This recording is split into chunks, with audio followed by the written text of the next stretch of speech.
क्या हाल है आप सभी के। Let's begin with today's session. बहुत ही इंपॉर्टेंट 20 क्वेश्चन से ज्यादा हम यहां पे नहीं करेंगे। अच्छे क्वेश्चंस हैं, मजा आएगा आपको करने में। बहुत कुछ नई वोकैबुलरी आपकी स्ट्रांग होगी, सीखने को बहुत कुछ मिलेगा। भाई सुन पा रहे हो तो एक बार थम्स अप कर देना। हाय गीतांशी, राहुल, डार्विन, क्या हाल है आप सभी के। अपने फ्रेंड्स में सेशन शेयर करो और लर्न करो। तो लाइव लर्निंग ऐप जैसे ही आप डाउनलोड करोगे वहां पे फ्री बैच के अंदर आपके पास परफेक्ट, कोई प्रॉब्लम तो नहीं है, ठीक है। लर्न करो तो लाइव लर्निंग ऐप आप जैसे ही डाउनलोड करोगे वहां पे जितनी भी आपके पास यूट्यूब पे क्लासेस हो रही है उनकी पीडीएफ्स अवेलेबल हो जाएंगी। जैसे ही आप लर्न करो तो लाइव लर्निंग ऐप डाउनलोड करो। सबसे पहले क्वेश्चन से आज हम स्टार्ट करने वाले हैं। लर्न करो तो लाइव लर्निंग ऐप आप जैसे ही डाउनलोड करोगे ना, लर्न करो एप्लीकेशन लिंक मैंने ऑलरेडी डिस्क्रिप्शन बॉक्स में डाल रखा है, उसको जाके ज्वाइन कर लो बच्चों। आप स्टोर सेक्शन में जाना।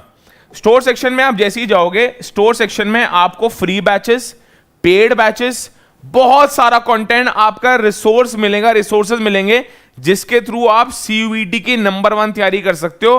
रैंक 1 हमारा टारगेट है और आप में से ही कोई एक बच्चा लेके आ रहा होगा। हर एक डोमेन कवर करवाया जाएगा और जनरल टेस्ट की। स्टार्ट करते हैं पहले क्वेश्चन के साथ। Pick the most appropriate passive. Active passive, मैंने तुम्हें क्या बोला? Start categorising questions in your head कि ये पर्टिकुलर क्वेश्चन किस टॉपिक से है। ये सिर्फ मैं रीजनिंग या quantitative reasoning, quantitative ability, logical reasoning, data interpretation, सिर्फ मैं उनकी बात नहीं बोलता हूं, मैं ओवरऑल तुम्हें बोलता हूं start recognising and categorising questions based कि ये किस टॉपिक से आ रहे हैं। जैसे ये टॉपिक जब तुमसे पूछ ले भाई पैसिव फॉर्मेट में है, पैसिव ट्रांसफॉर्मेशन इसका करो, तो खुद बताओ ये कौन से टॉपिक से है। ये एक्टिव पैसिव वॉइस से है। Active passive voice, active passive transformation. I am sure बात समझ आ गई है। ठीक है जी, स्टार्ट करें। प्रणाम जी अनुज भारद्वाज, क्या हाल है। Anuj Bhardwaj is a student from Roshan batch and he talks a lot about how the course is running. I understand Anuj बहुत अच्छे से रोशन बैच के जितने भी है स्टूडेंट्स हैं उनको इंस्टिगेट करते हैं। इंस्टिगेट का मतलब बताओ एक बार कमेंट करके। इंस्टिगेट आएगा अभी, इंस्टिगेट का क्या मतलब होता है। तो अनुज आप पूरा सेशन देख के जाना। हाय तनीषा, क्या हाल है। मयंक गेमर, क्या हाल है सभी के। बहुत बढ़िया, बहुत बढ़िया। स्टार्ट करें। Pick the most appropriate passive transformation of the sentence given below. We have to pick the fruit every early in the morning, otherwise we can't get it to the market. We have to pick the fruit every early in the morning, very early in the morning, sorry every नहीं है, ये early है। Otherwise we can't get it to the market in time. अच्छा भाई खुद एक बात बताओ, जो ये फ्रूट की बात हो रही है, जो ये फ्रूट की बात हो रही है, ये सिंगुलर सेंस में हो रही है या प्लूरल सेंस में हो रही है। ध्यान से समझना, ये जो फ्रूट की बात हो रही है, we have to pick the fruit very early in the morning, otherwise we can't get it to the market in time. ये सिंगुलर सेंस में बात हो रही है या प्लूरल सेंस में बात हो रही है, एक बार मेरे को प्लीज बताओ। जो यहां पे फ्रूट को मेंशन किया गया है वो प्लूरल सेंस में है या सिंगुलर सेंस में है, सिर्फ इतनी बात बताओ। एक आंसर होना चाहिए, या तो सिंगुलर या प्लूरल। रियलिटी में ये जो फ्रूट की बात करी जा रही है वो प्लूरल सेंस में है। Along with article Mayank gamer, hi Nikhil, क्या हाल है। ये सिंगुलर नहीं प्लूरल सेंस में बात करी जा रही है। भाई जो फल हैं वो लेके जाने हैं मार्केट में, तो इनमें से सबसे पहली अप्रोच होनी चाहिए ऑप्शंस को एलिमिनेट करना। Plural is the right answer, plural is the right answer. Aman, singular sense में बात नहीं कही, प्लूरल सेंस में बात करी है। तो यार यहां पे बोल रहे हैं fruits have to be picked very early, otherwise they can't be got to the market. एक तो ऑप्शन ये है, ये रियलिटी में बिल्कुल सही आंसर है। अगर किसी का आंसर नहीं आया तो मैं आपको बता देता हूं ये आंसर बिल्कुल राइट है, क्योंकि प्लूरल सेंस में बात करी गई है। तो चाहे तुम फ्रूट लिखो चाहे तुम फ्रूट्स लिखो, बात चल जाएगी। अब देखो इसमें क्या प्रॉब्लम है, मैं सिर्फ तुम्हें राइट आंसर बताने नहीं आया हूं, मैं प्रॉब्लम्स बताता हूं क्या है। फ्रूट हैज रॉन्ग है जी, क्योंकि प्लूरल सेंस में बात करी गई है। प्लूरल सेंस के साथ कभी हैज आता ही नहीं, हमेशा हैव आता है। यहां पे देखो fruit has to be picked very early, otherwise it can't be got to the market. यहां पे हैज आ गया, यहां पे हैज आ गया, इसलिए सिंगुलर सेंस में कभी फ्रूट की बात करी नहीं गई, तो हैज आ ही नहीं सकता। तो बी भी एलिमिनेट हो गया और सी भी एलिमिनेट हो गया। अच्छा ये देख देते हैं कि भाई सी क्यों एलिमिनेट हुआ, सी आंसर क्यों नहीं हो सकता। Fruit to be picked, reality में तो यहां पे कॉमा आना चाहिए था, चलो कॉमा नहीं भी है चल जाएगी बात। फ्रूट टू बी पिक्ड यहां पे कॉमा अगर मैं लेके आता, fruit to be picked very early otherwise, यार ये इनकम्प्लीट स्टेटमेंट है। Fruit to be picked very early, ये कोई बच्चे से बात कर रहे हो क्या तुम? ये तो कन्वेंशंस लगा रहे हो इंग्लिश लैंग्वेज और वोकैबुलरी के, तो उसमें एक कंप्लीट सेंटेंस ये नहीं बन पा रहा, इनकम्प्लीट सेंटेंस है। Hence we can say that fruits have to be picked very early, otherwise have to be is the right connotation, have to be is the right approach, right use of grammar, they can't be got to the market. Right answer is A for Ahmedabad is the right answer. A for Ahmedabad is the right answer. ठीक है जी? Yes. Darwin, इस case में मैं आपको बताता हूं, your interpretation is absolutely right. The definitions that you are throwing at me, they are perfectly fine. However, when you talk about the conversion of this active format into passive, वो plural दिखना चाहिए, has और has नहीं आएगा, यहां पे plural दिखना चाहिए। fruits के साथ जब have आ गया वो सही है, फिर fruit has to be picked very early otherwise they can't be got into the market। ये सारे, इन दोनों में ज्यादा डिफरेंस नहीं है, यहां पे has to be है, यहां पे has to be है, very early otherwise it can't, यहां पे it है, यहां पे they है। एक बात बताओ, अच्छा एक बात बताना मेरे को, ध्यान से समझो, डार्विन की डेफिनेशन बहुत अच्छी है, बट एक बात बताओ, अगर यहां पे सिंगुलर है तो यहां पे दे कैसे आ गया? सबसे पहला क्वेश्चन ये है, अगर यहां पे फ्रूट सिंगुलर है तो यहां दे कैसे आ गया? फिर तो यहां पे इट आना चाहिए था। Similarly fruit has to be picked, यहां पे इट आ गया, बट ये गलत इसलिए क्योंकि फ्रूट सिंगुलर सेंस में लिया ही नहीं जा रहा, फ्रूट को प्लूरल सेंस में लिया जा रहा है। A for Ahmedabad is the right answer. चलो, I am sure the query has been resolve. आगे मूव ऑन करें, चलो। Choose the most appropriate set of verbs for the blanks below। Important है, अच्छा क्वेश्चन है और बहुत जल्दी होने वाला क्वेश्चन है। अगर तुम इसको ढंग से करोगे तो बहुत जल्दी क्वेश्चन तुम्हारा ये हो रहा होगा। स्टार्ट करें। He usually dash by train but this weekend, जो वीकेंड मतलब दिस वीकेंड, या तो तुम्हें आइडेंटिफाई करना पड़ेगा क्या ये वीकेंड पिछले वीकेंड की बात कर रहे हैं, मतलब the weekend that is gone, या अपकमिंग वीकेंड की बात कर रहे हैं, क्योंकि उसी से डिसाइड होगा कि वेंट आएगा या गोज आएगा। गॉन मतलब जो वीकेंड चला गया, तो पास्ट टेंस आएगा मतलब वेंट। और अगर यूजुअल सेंस में बात कर रहे हैं, या for that matter of fact present या अपकमिंग सेंस में बात कर रहे हैं, या एक जेनरिक टॉक कर रहे हैं कि भाई यूजुअली तो ये ऐसा करता है, यूजुअली का मतलब ये है जेनरिक सेंस में बात कर रहे हैं, पास्ट टेंस में बात नहीं कर रहे हैं, तो ये हमेशा समझ लेना तुम। He usually goes by train, he usually went by train, नहीं समझ पा रहे हो? सी आया सबका answer, very good. He usually goes by train but this weekend he is going by bus. वो यूजुअली क्या करता है? C for Calcutta is absolutely right, सबका आंसर बिल्कुल सही है। वो यूजुअली क्या करता है? ही यूजुअली गोज, तो भाई वेंट वाले तो कैंसिल हो गए, ये वेंट पास्ट टेंस की बात नहीं करेगी। He usually goes by train but this weekend he is going, भाई ये तो दोनों में सेम है, ठीक है।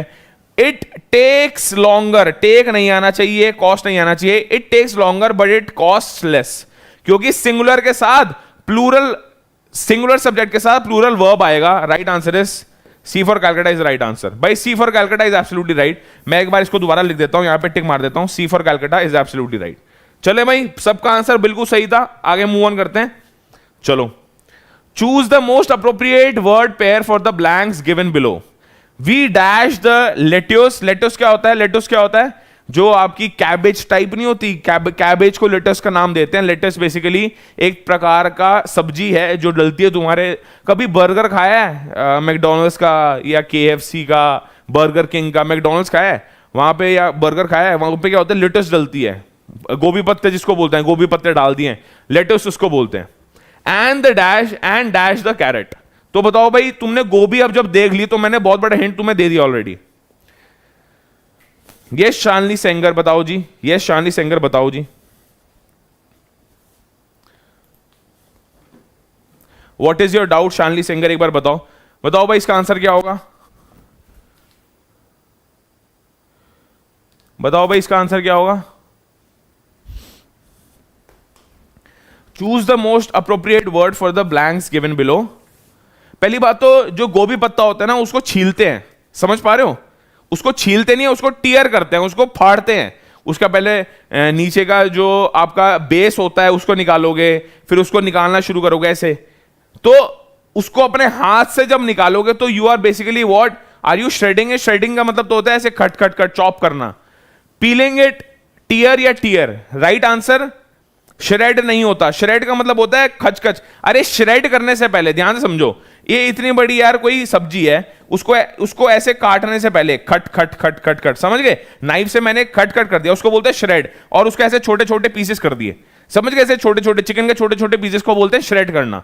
उसको सबसे पहले यार वो जो गोभी का पत्ता होता है, फूल होता है, लेटस होती है, उसको पहले निकालते हो ऐसे, उसको टीयर करते हो पहले. उसको पहले क्या करते हो? टीयर करते हो. पील का मतलब क्या होता है? पील का मतलब होता है छिलना, उसकी आउटर लेयर निकालना. And dash the carrot, dash को कैरेट को क्या करते हैं? Peel. The right answer is A for Ahmedabad. We tear the lettuce and peel the carrot. Peel मतलब छिलके निकालना, बाहर की परत निकालना उसकी. ठीक है जी.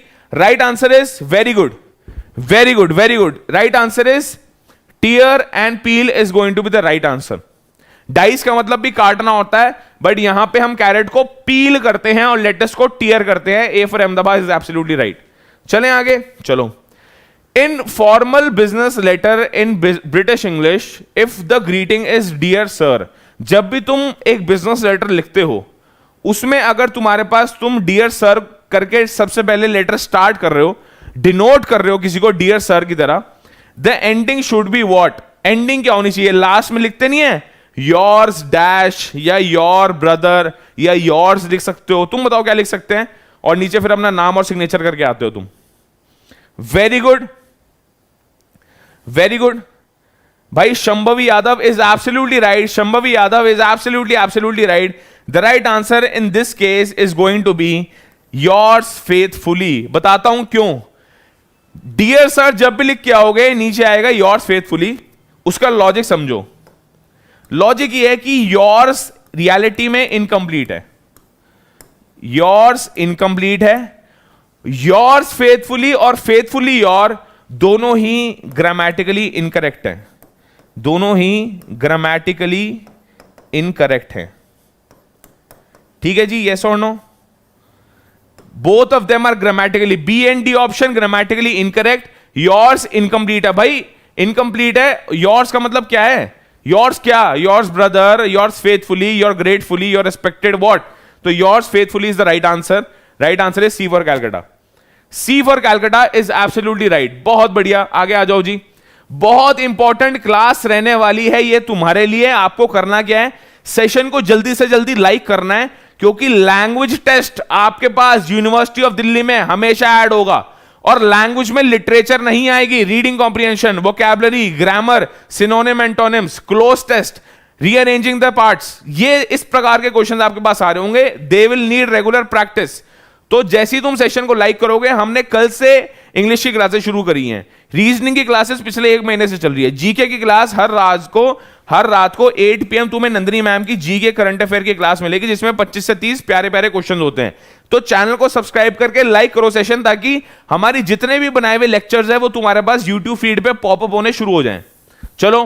Identify the underline clause. भाई ये है अंडरलाइन क्लॉज. बता देता हूं अंडरलाइन क्लॉज है क्या. ये है, ये रहा जी. इसको और रेड से कर दूं. ये लो. Whatever book you like is your to take. जो भी बुक तुम्हें पसंद है वो तुम ले सकते हो, तुम्हारे ऊपर है, तुम उसको ले सकते हो. तो भाई ये क्या नाउन क्लॉज है? ये क्या रिलेटिव क्लॉज है? ये क्या एडवर्ब क्लॉज है? ये क्या वर्बलेस क्लॉज है? क्या है ये? Relative.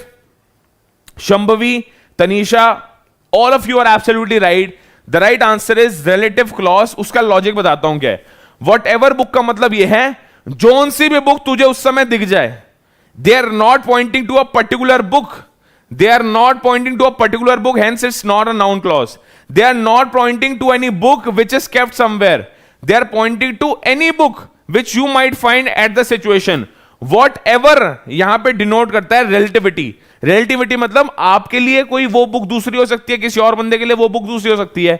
Hence this is a true example, a very fine example of relative clause. B for Bombay is the right answer. ठीक है जी. Relative clause is the right answer. What does the underlined word in the following sentence means? इसमें again word है panorama, sorry word है panorama, तो यार panorama तो reality में एक तरह का फोटो क्लिकिंग लेंथ और ब्रेड्थ होती है, एक एंगल होता है, उसको पैरानोमा बोलते हैं, माय फॉल्ट, जिसमें तुम ऐसे ऐसे मोबाइल पकड़ते हो और ऐसे लेके चलते रहते हो, उसको क्या बोलते हैं, पैरानोमा फोटोज। यहां पे क्या बात कर रहे हैं, पैनोरमा, पैनोरमा की यहां पे बात करिए, PANORMA, panorama. This is a super panorama of the mountains from the hotel. यार ये तो इंप्लाइड है, किसकी बात कर रहे हैं ये तो इंप्लाइड है, किस चीज की ये बात कर रहे हैं बता दो भैया। दिस इज वेरी इंप्लाइड, बहुत अच्छा क्वेश्चन है, और ये तो तुम्हें देखते ही पता लग जाएगा किस चीज की बात कर रहे हैं। Panorama, D D D D D, right answer is very good, very good. They are talking about the view, they are talking about the view. View क्या है भाई, this is a very super view of the mountain from the hotel. Peak नहीं हो सकता भाई, peak तो mountain की peak की बात कर रहे हैं। हिल दूसरा नाम होता है माउंटेन का, हिल्स जिसको बोलते हैं, ऊंचाइयां। सिमिलरली फुट, माउंटेन का फुट होता है, या फॉर एग्जांपल फुट तो या तुम ह्यूमन बॉडी का फुट होता है। View is the right answer, ये सब रॉन्ग है, ये सब रॉन्ग है, view is the right answer. This is a super view of the mountains, ये तो स्टेटमेंट पढ़ के ही इंप्लाई हो गया, इजी क्वेश्चन था। आगे मूव ऑन करें। Choose the most appropriate word from the given below.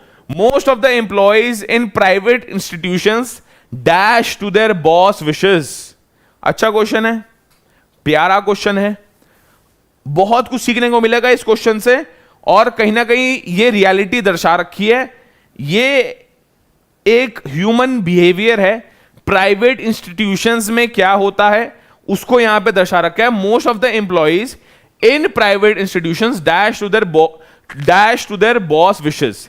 क्या करते हैं, पहली बात तो यहां पे टू आ गया ना, तो खुद देखो, एक्सेप्ट क्या होता है, ये तो मैं बोलता हूं किसी को, आई एक्सेप्ट योर डिमांड, ये थोड़ा बोलता हूं I accept to your demand, या I accept your wishes, I accept to your wishes. Accept to गलत है, ग्रामेटिकली ही मिस्टेक है। एक्सेप्ट जब भी होता है उसके आगे टू नहीं लगता है, एक्सेप्ट के आगे सीधा क्या लगता है, या तो सब्जेक्ट लगता है या वर्ब लगता है। प्रेशराइज, भाई प्रेशराइज का मतलब होता है प्रेशराइज करना, बट प्रेशराइज टू अगेन बैठता नहीं है, ग्रामेटिकली रॉन्ग है। Right answer is Shambhavi Yadav is absolutely right. Shambhavi ने आज पूरे तूफान उठा रखे हैं। Pander is the right answer. पहली बात तो पैंडर वर्सेस पॉन्डर अलग अलग चीजें होती हैं, लिख लो।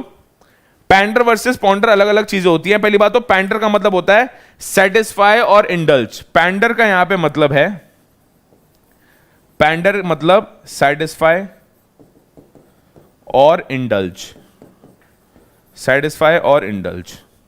पॉन्डर का यहां पे मतलब है, पॉन्डर का यहां मतलब होता है think over, to think over. किसी चीज के बारे में तुम पॉन्डर ओवर कर रहे हो, बहुत ज्यादा सोच रहे हो, you are thinking over the same, you are applying your brains and thinking over the same. Pressurise करना मतलब फोर्स करना किसी को किसी चीज को करने के लिए। एक्सेप्ट करना मतलब उसको हाँ एक्सेप्ट कर लेना, मान लेना, स्वीकार कर लेना। Pander is the right answer. Most of the employees in the private institutions pander to their boss wishes. Again यार ये बड़ी कॉन्ट्रोवर्शियल स्टेटमेंट तुम्हें लगेगी, बट ये एक तरह का लर्निंग प्रोसेस है, तुम इसको सीखो। मैं ये नहीं कह रहा ये बात को सीख लो, ये ग्रामर का क्या यूज है, वर्ड कौन सा यूज होना है वो सीखना है तुम्हें, ठीक है जी। आगे मूव ऑन करें। वेरी गुड, वेरी गुड, बहुत अच्छे से आज आप पढ़ रहे हो, और इतने जल्दी तुमने 7-8 क्वेश्चन खत्म कर दिए। 7-8 क्वेश्चन रह गए, 20 क्वेश्चन आज हम पूरे ओवरऑल करके जाने वाले हैं। यहां पे आपका काम सिर्फ और सिर्फ इतना है, सेशन को लाइक करना। बहुत प्यारे क्वेश्चन मैं आपके पास लेके आ रहा हूं, मॉक टेस्ट के फॉर्मेट में इसको करना शुरू करो। एक क्वेश्चन में 30 से 40 सेकंड से ज्यादा आपको नहीं लेने। स्टार्ट करें भाई, चलो।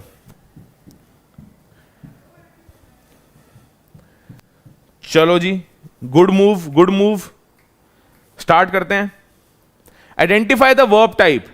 दे made me call the police. उन्होंने मुझे मजबूर कर दिया कि मैं पुलिस को बुलाऊं। They made me call the police. पहली बात तो ये रॉन्ग नहीं है। कहीं तुम सोचो सर मुझे ये अटपटी से स्टेटमेंट लग रही है, मैं आपको बताता हूं जो स्टेटमेंट अटपटी लगती है रियलिटी में वो अटपटी होती नहीं है। कभी भी क्वेश्चन में ऐसी स्टेटमेंट दिखे उसको थोड़ा सा कच्चे मन से एक्सेप्ट जरूर कर लिया करो, क्योंकि जो क्वेश्चन दे रहा है शायद उसको ज्यादा पता हो तुमसे इंग्लिश लैंग्वेज या ग्रामर के बारे में। ये मैं अपनी बात नहीं कर रहा, मैं सीयूईटी के पर्सपेक्टिव से बात कर रहा हूं। वहां भी कुछ ऐसे प्रकार के क्वेश्चन आपके पास आएंगे जो तुम्हें लगेगा यार ये क्वेश्चन गलत है। क्वेश्चन गलत नहीं होगा, स्पेशली इंग्लिश लैंग्वेज में प्लीज उसको चैलेंज मत करना।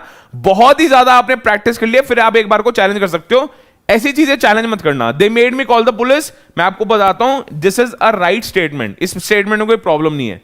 कौन सा वर्ब लग रहा है? पहली बात तो दे मेड मी, यहां पे मेड और कॉल है, they made me call the police, बताओ भाई present participle, past participle, bare infinitive या परफेक्ट पार्टिसिपल? इंपॉर्टेंट है, इनके बारे में जानना भी इंपॉर्टेंट है। वो मैं समझाता हूं क्या है, मैं समझाता हूं, जानना क्या है। पास्ट पार्टिसिपल क्यों लग रहा है? पास्ट पार्टिसिपल तो तब लगता है जब made me to call the police आता है, यहां पे टू तो आया ही नहीं, तब मैं बोलता पास्ट है। भाई प्रेजेंट की तो बात नहीं कर रहे, तो ये तो डायरेक्ट रिजेक्ट हो गया। परफेक्ट पार्टिसिपल की बात नहीं कर रहे, मतलब perfect have been, would have been नहीं आ रहा, तो ये भी नहीं है। भाई पास्ट और बेयर में से एक है। अगर यहां पे टू होता, they made me to call the police, मतलब उन्होंने मुझे इतना मजबूर कर दिया कि मेरे को पुलिस को बुलाना पड़ा। टू की यहां पे नीड नहीं है, hence it is not past participle. The right answer here is bare infinitive. उसका लॉजिक बताता हूं क्या है। बेयर इंफिनिटिव सेंटेंसेस में क्या होता है, लिख लो। बेयर इंफिनिटिव सेंटेंसेस में मैंने तुम्हारे लिए लिख के आया था पूरा। बेयर इंफिनिटिव सेंटेंसेस वो होते हैं जिसमें टू का यूज नहीं होता। Bare infinitive sentences are those verb forms, these are those verb forms which do not require the use of the word to। भाई उनमें टू की रिक्वायरमेंट नहीं होती। यहां पे कहीं तुम्हें टू दिख रहा है? इस पूरी स्टेटमेंट में तुम्हें कहीं टू दिख रहा है? They made me call the police, कहीं भी टू नहीं है, hence there is bare infinitive. These are known as bare infinitive, those verb forms which do not require the use of the word to, hence bare infinitive is the right answer. बहुत बढ़िया, absolutely right, Darwin is absolutely right, right answer is bare infinitive. चलो भाई, select the most suitable synonym. भैया suitable synonym का time आ गया, antonym synonym का time आ गया, बता दो भाई जल्दी से क्या है इसका आंसर। इजी क्वेश्चन है, कंपैरेटिवली इजी क्वेश्चन है। Select the most suitable synonym for the word redeem. Redeem का मतलब क्या होता है? अपने रिवॉर्ड्स रिडीम कर लो, या ये कूपन कोड रिडीम कर लो। पहली बात तो रिडीम दो वर्ड से बना है, री और डीम, समझ लो। रीडीम मतलब दोबारा कोई चीज हो रही है। क्या हील होता है इसका मतलब? रीगेन होता है, इंप्रूव होता है, या ऑब्टेन होता है? ऑब्टेन कहीं ना कहीं मेरे को लग रहा है, फ्रैंकली बताऊं तो। हील का मतलब तो होता है ओवरकम करना, रिकवर करना। तुम्हें कोई प्रॉब्लम हो गई, you are healing from that. तुम्हें कोई इमोशनल अटैचमेंट हो गया था, वो बंदा तुम्हें छोड़ के भाग गया, बहुत बार होगा तुम्हारे साथ, तुम हील कर रहे हो उस सिचुएशन से। तुम्हें चोट लग गई, एक्सीडेंट हो गया, you are healing from that state. Improve का मतलब ये है परफॉर्मेंस इंप्रूवमेंट की यहां पे बात हो रही है। हील और इंप्रूव से कोई मतलब नहीं है। रिडीम का मतलब क्या है? रिडीम का मतलब ये है जो चीज गेन हो रही हो उसको रीगेन करना।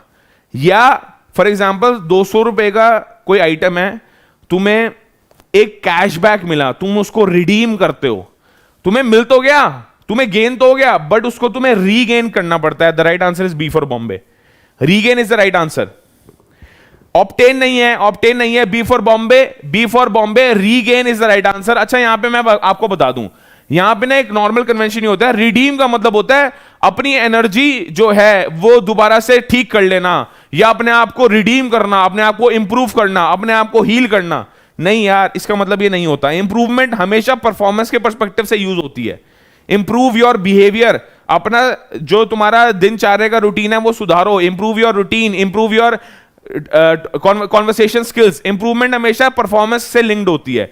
रिडीम का यहां पे मतलब यह है वो कूपन वाला रिडीम, मतलब तुम्हें एक बेनिफिट मिल गया, तुमने 200 रुपए की चीज खरीदी, तुम्हें 50 रुपए कैशबैक मिला, तुम्हें उसको रिडीम करना पड़ता है, वो तुम्हारे वॉलेट में आ जाता है, बट जब तक तुम उसको यूज नहीं करोगे तब तक वो अप्लाई होगा ही नहीं। उसको बोलते हैं तुम्हारे पास एक गेन आ गया, but you have to take an extra step to regain the same, उसको बोलते हैं रिडीम। ऑब्टेन का मतलब होता है मिलना। ऑब्टेन और रिडीम काफी अलग अलग चीजें हैं। रीगेन का मतलब होता है कोई चीज गेन हो चुका है, उसको एनफोर्स करने के लिए, उसको बीइंग में लाने के लिए, उसके फायदा उठाने के लिए, उसका फायदा उठाने के लिए आपको कोई स्टेप लेना है आगे, तो उसको बोलते हैं regain. Regain is the right answer. B for Bombay, regain is the right answer. चलिए चलो, select the correct word for the following. Mental talents if buried and not used dash to deteriorate. बहुत प्यारा, अच्छा स्टेटमेंट है, बता दो भाई इसका आंसर क्या होगा।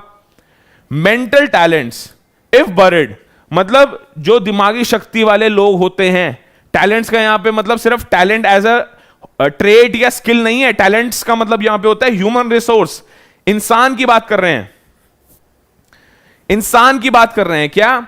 मेंटल टैलेंट्स जो बहुत ही प्रोडिजीज जिसको बोलते हैं, बहुत ही शार्प लोग, दिमाग से बहुत तेज लोग होते हैं, इफ बरिड, अगर यार तुमने उनको पहचाना नहीं और दबा के रख दिया, एंड नॉट यूज्ड, तुमने उनको यूज नहीं किया, डैश टू डिट्रॉइट, बताओ भाई, B B B B B, very good very good very good, Shruti, Darwin, Shubham, Noble, Arya, Shambhavi Yadav, Kumkum Sharma, Sneha Sarkar, R N Reddy, Harshit Soni, Anurag Gupta, Sakshi Sharma, absolutely amazing, absolutely absolutely the right answer is tend to deteriorate. यहां पे again यार, जहां पे तुम्हें टू दिख जाए ना, थोड़ा सा अपना वो देसी वाला इंग्लिश वाला दिमाग लगा लिया करो, क्योंकि टू के साथ बहुत कम चीजें जाती है। जैसे मैनेज टू डिट्रॉइट, मैनेज का मतलब होता है बड़ी डिफिकल्टी से उसने वो चीज संभाली, अरे मैनेज टू डिट्रॉइट नहीं है, मैनेज टू डिट्रॉइट तो तब होता है जब वो चीज बड़ी डिफिकल्ट होती है। बोल रहे हैं मेंटल टैलेंट्स को बरी कर दिया गया और यूज ही नहीं किया तुमने, तो वो खराब हो जाएंगे। दे टेंड टू, टेंड का यहां पे मतलब है वो खराब होने लग जाते हैं, टेंड का यहां पे मतलब है they will happen to, lead to नहीं, लीड टू का मतलब ये होता है ये चीज उसकी तरफ जाने वाली है, ऐसा नहीं होता ये चीज उसकी तरफ जाने वाली है। गेट टू डिट्रॉइट कुछ नहीं होता, right answer is tend. Tend means usually to do something, to usually do और बी समथिंग, तो ये यूजली डिट्रॉइड हो जाएंगे, ये इतनी सी बात बोलना चाह रहे हैं। B for Bombay is the right answer. चलो, which word is similar to the meaning? Rout, ROUT, बता दो भाई। सिमिलर मीनिंग्स के वर्ड्स तुम्हारे पास आने शुरू हो गए, 11th क्वेश्चन पे, लास्ट 7-8 क्वेश्चन रह गए। चलो भाई बता दो इसका जवाब क्या होगा। Yes Sameer, this is important from the perspective of IP university as well, do not worry at all. चलो, Detroit is in a state in US. Oh, Shaurya Jolly. Right. Route, procedure, defeat, tame या rebel. अच्छा सवाल है, अच्छा सवाल है। Route का meaning क्या होता है?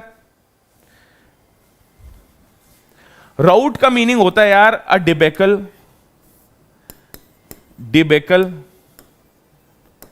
मतलब शब्दों की फाइट, debacle जिसको बोलते हैं, लड़ रहे हैं आपस में, debacle, और अ disastrous defeat, disastrous.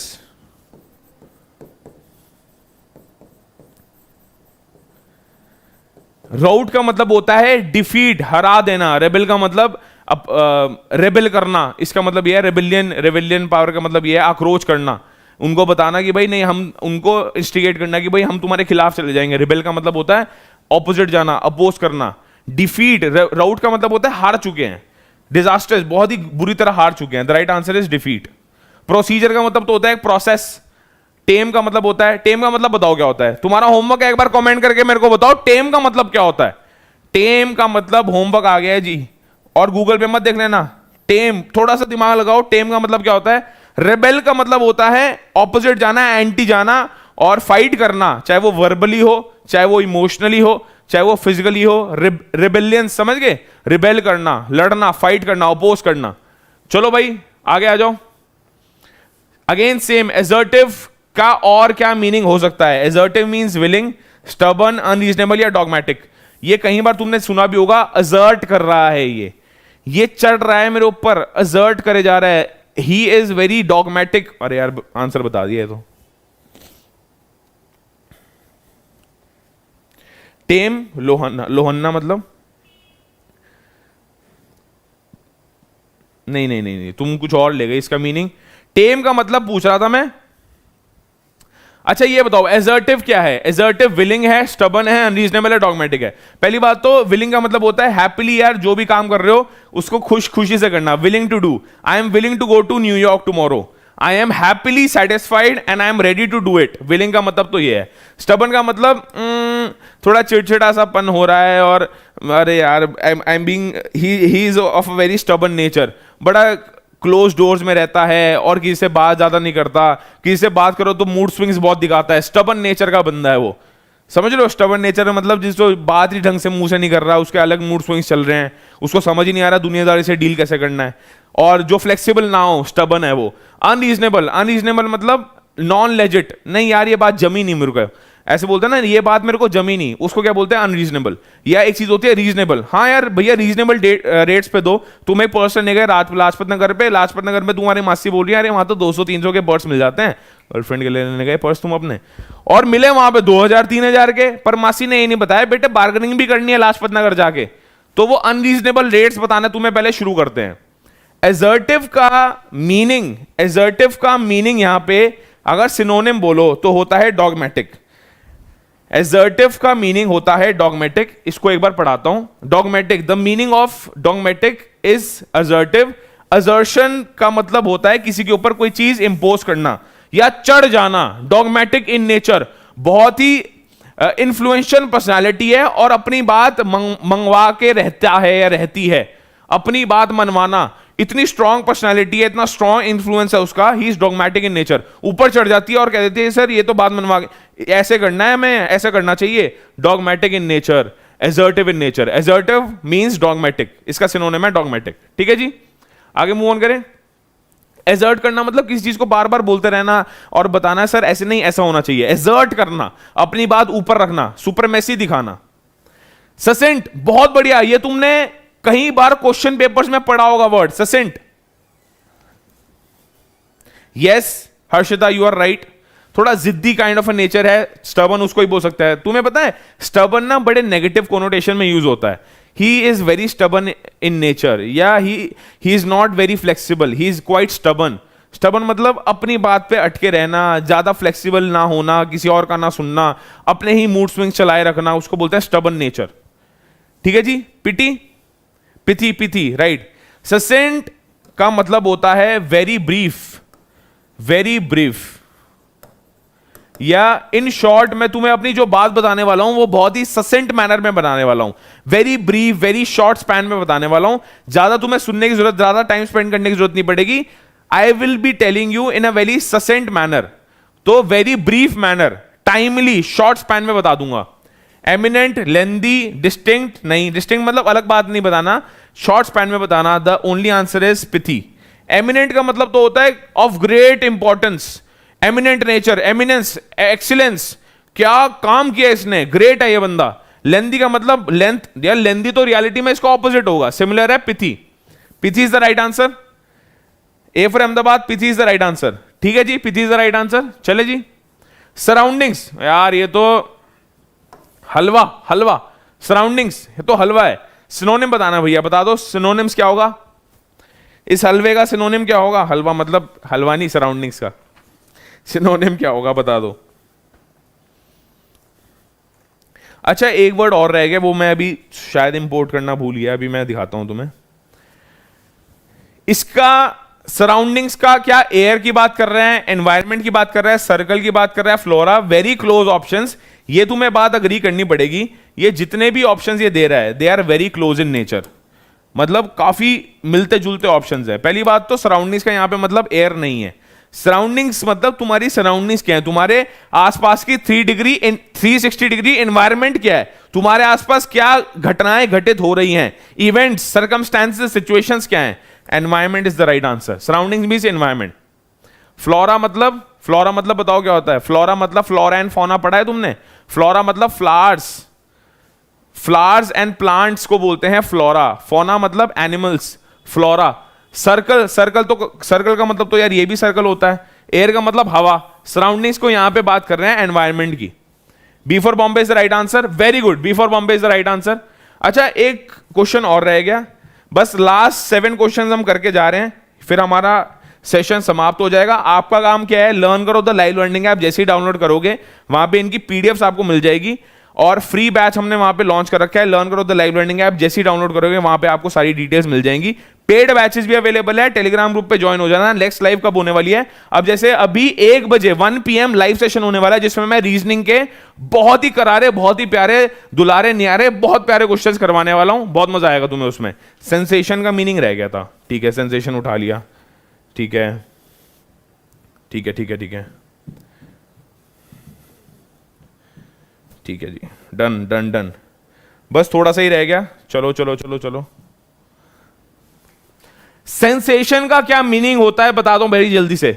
Which word is similar meaning to the word in capital sensation. Sensation का क्या मीनिंग होता है? सेंसेशन का क्या मीनिंग होता है? Very good Shruti, reference, Ankit, Sakshi, Nagma Jalal, Diksha, Satyam, Gargi Gupta. All of you are doing fantastic. All of you are doing amazing. I am proud of each and every one of your efforts. क्योंकि तुमने कमाल ढा दिया है. सुबह English की class ही होनी चाहिए. क्यों? ज्यादा इंटरेस्ट आता है, तुक्के भी चल जाते हैं. रीजनिंग, मैथमेटिक्स की क्लास मैंने सुबह लेनी शुरू करी, बच्चे आ ही नहीं रहे.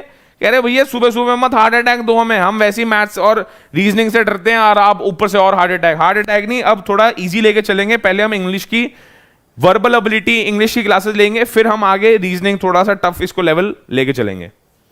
ठीक है. C for Calcutta. सेंसेशन का मतलब तो यार सेंसिटिविटी, समझ रहे हो? सेंसिटिविटी.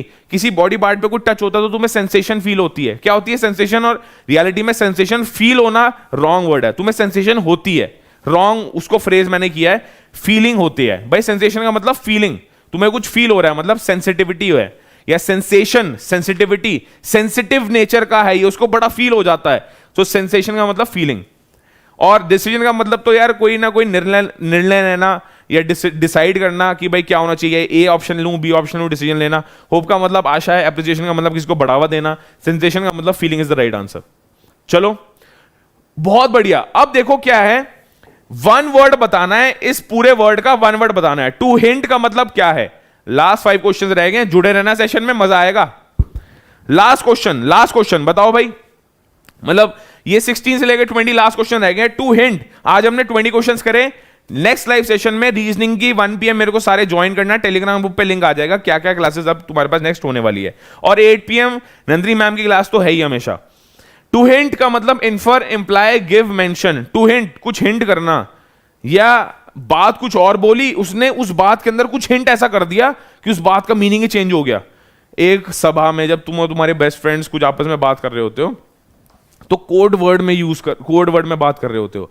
किसी की जब तुम्हें निंदा करनी हो, बिचिंग जिसको बोलते हैं, बहुत ही स्लैंग लैंग्वेज में बिचिंग जब तुम करते हो अपने दोस्तों यारों की, जो कि बिल्कुल नॉर्मल ह्यूमन प्रोसेस है, हर एक दूसरे की कोई ना कोई कर रहा होता है, तो वो एक दूसरे को हिंट करता है देखिए क्या कर रहा है. सो दे आर रियलिटी में they are hinting. To hint मतलब दे आर मेंशनिंग. मेंशन का मतलब तो यार ओपन आउट होता है कि भाई तुम तो इसको मेंशन कर रहे हो पूरी पब्लिक के सामने. मेंशन नहीं हो सकता.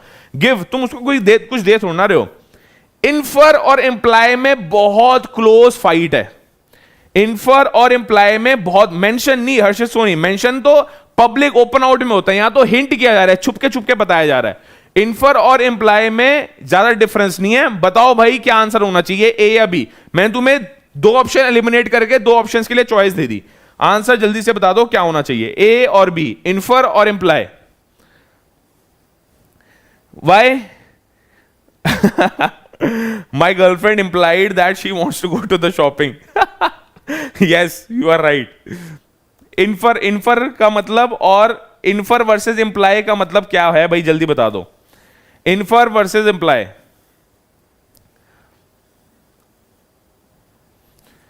ध्यान से समझो यार.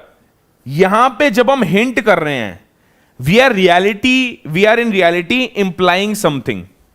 इंप्लाई करना मतलब कुछ सजेस्ट करना या हिंट करना.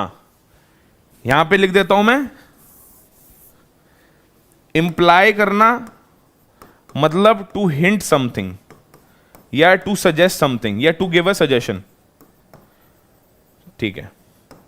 बट जो इन्फ्रेंस होती है, इन्फर का मतलब होता है based on some hint, based on some premise, you are inferring और you are drawing a conclusion.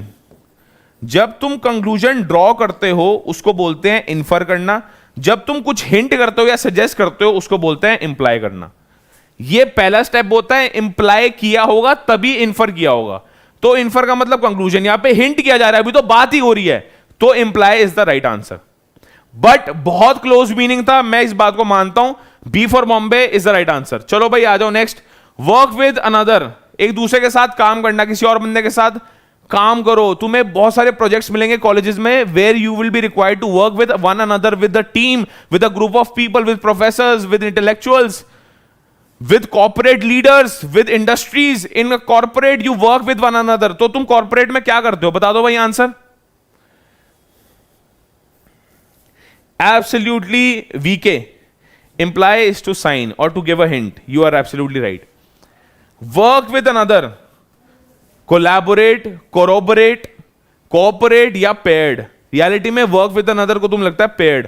अरे यार पेयर्ड पेयरिंग तो जूतों की भी होती है. लेफ्ट राइट जूते साथ में मिलते हैं, पेयरिंग होती है. पेयर्ड नहीं आना चाहिए. यहां काम हो रहा है विद वन अनदर, कुछ और नहीं हो रहा, सिर्फ काम हो रहा है. काम के लिए कॉपरेट का मतलब होना है. कॉपरेट का मतलब बताऊं क्या होता है? कोई तुम्हें भगवान अगर ऐसा हो कभी कोई अरेस्ट करने आई पुलिस, तो वो कहता है कोऑपरेट विद अस, मतलब हमारा साथ दो, जो प्रोसेस हो रहा है उसको ईज करने में हमारी हेल्प करो. कॉपरेशन का मतलब होता है उनको सपोर्ट करना किसी काम को एग्जीक्यूट करने में. यहां तो एक दूसरे के साथ काम करना है, तो विद वन अनदर है. समझ पा रहे हो? कोरोबोरेट और कोलैबोरेट. बताओ भाई राइट आंसर क्या होगा? सर आप भी कोलैबोरेशन करो. Exactly the right answer is collaborate. YouTubers आपस में कोलैबोरेट करते हैं. They work with one another, they work with each other. Collaborate is the right answer. A for Ahmedabad, collaborate is the right answer. चलो भाई, that which completes, बहुत important, very important, very important question. बता दो भाई. That which completes, complement, supplement, support. यहां पे complement में क्या डिफरेंस है? ये COMPLE है, ये COMPLI है. बहुत बढ़िया, अच्छा क्वेश्चन है. आ सकता है, पूरे चांसेस हैं CUET में आने के. बता दो भाई इसका आंसर क्या होगा? NTA is collaborating with Delhi University for admission. Right. You are absolutely right. NTA is collaborating with many universities for the admissions for 2022. You are absolutely right.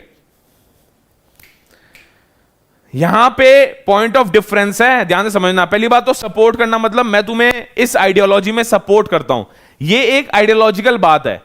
For example दो टीम्स खेल रही हैं, Rajasthan versus Chennai. Let's say IPL चल रहा है, Rajasthan versus Chennai खेल रही हैं.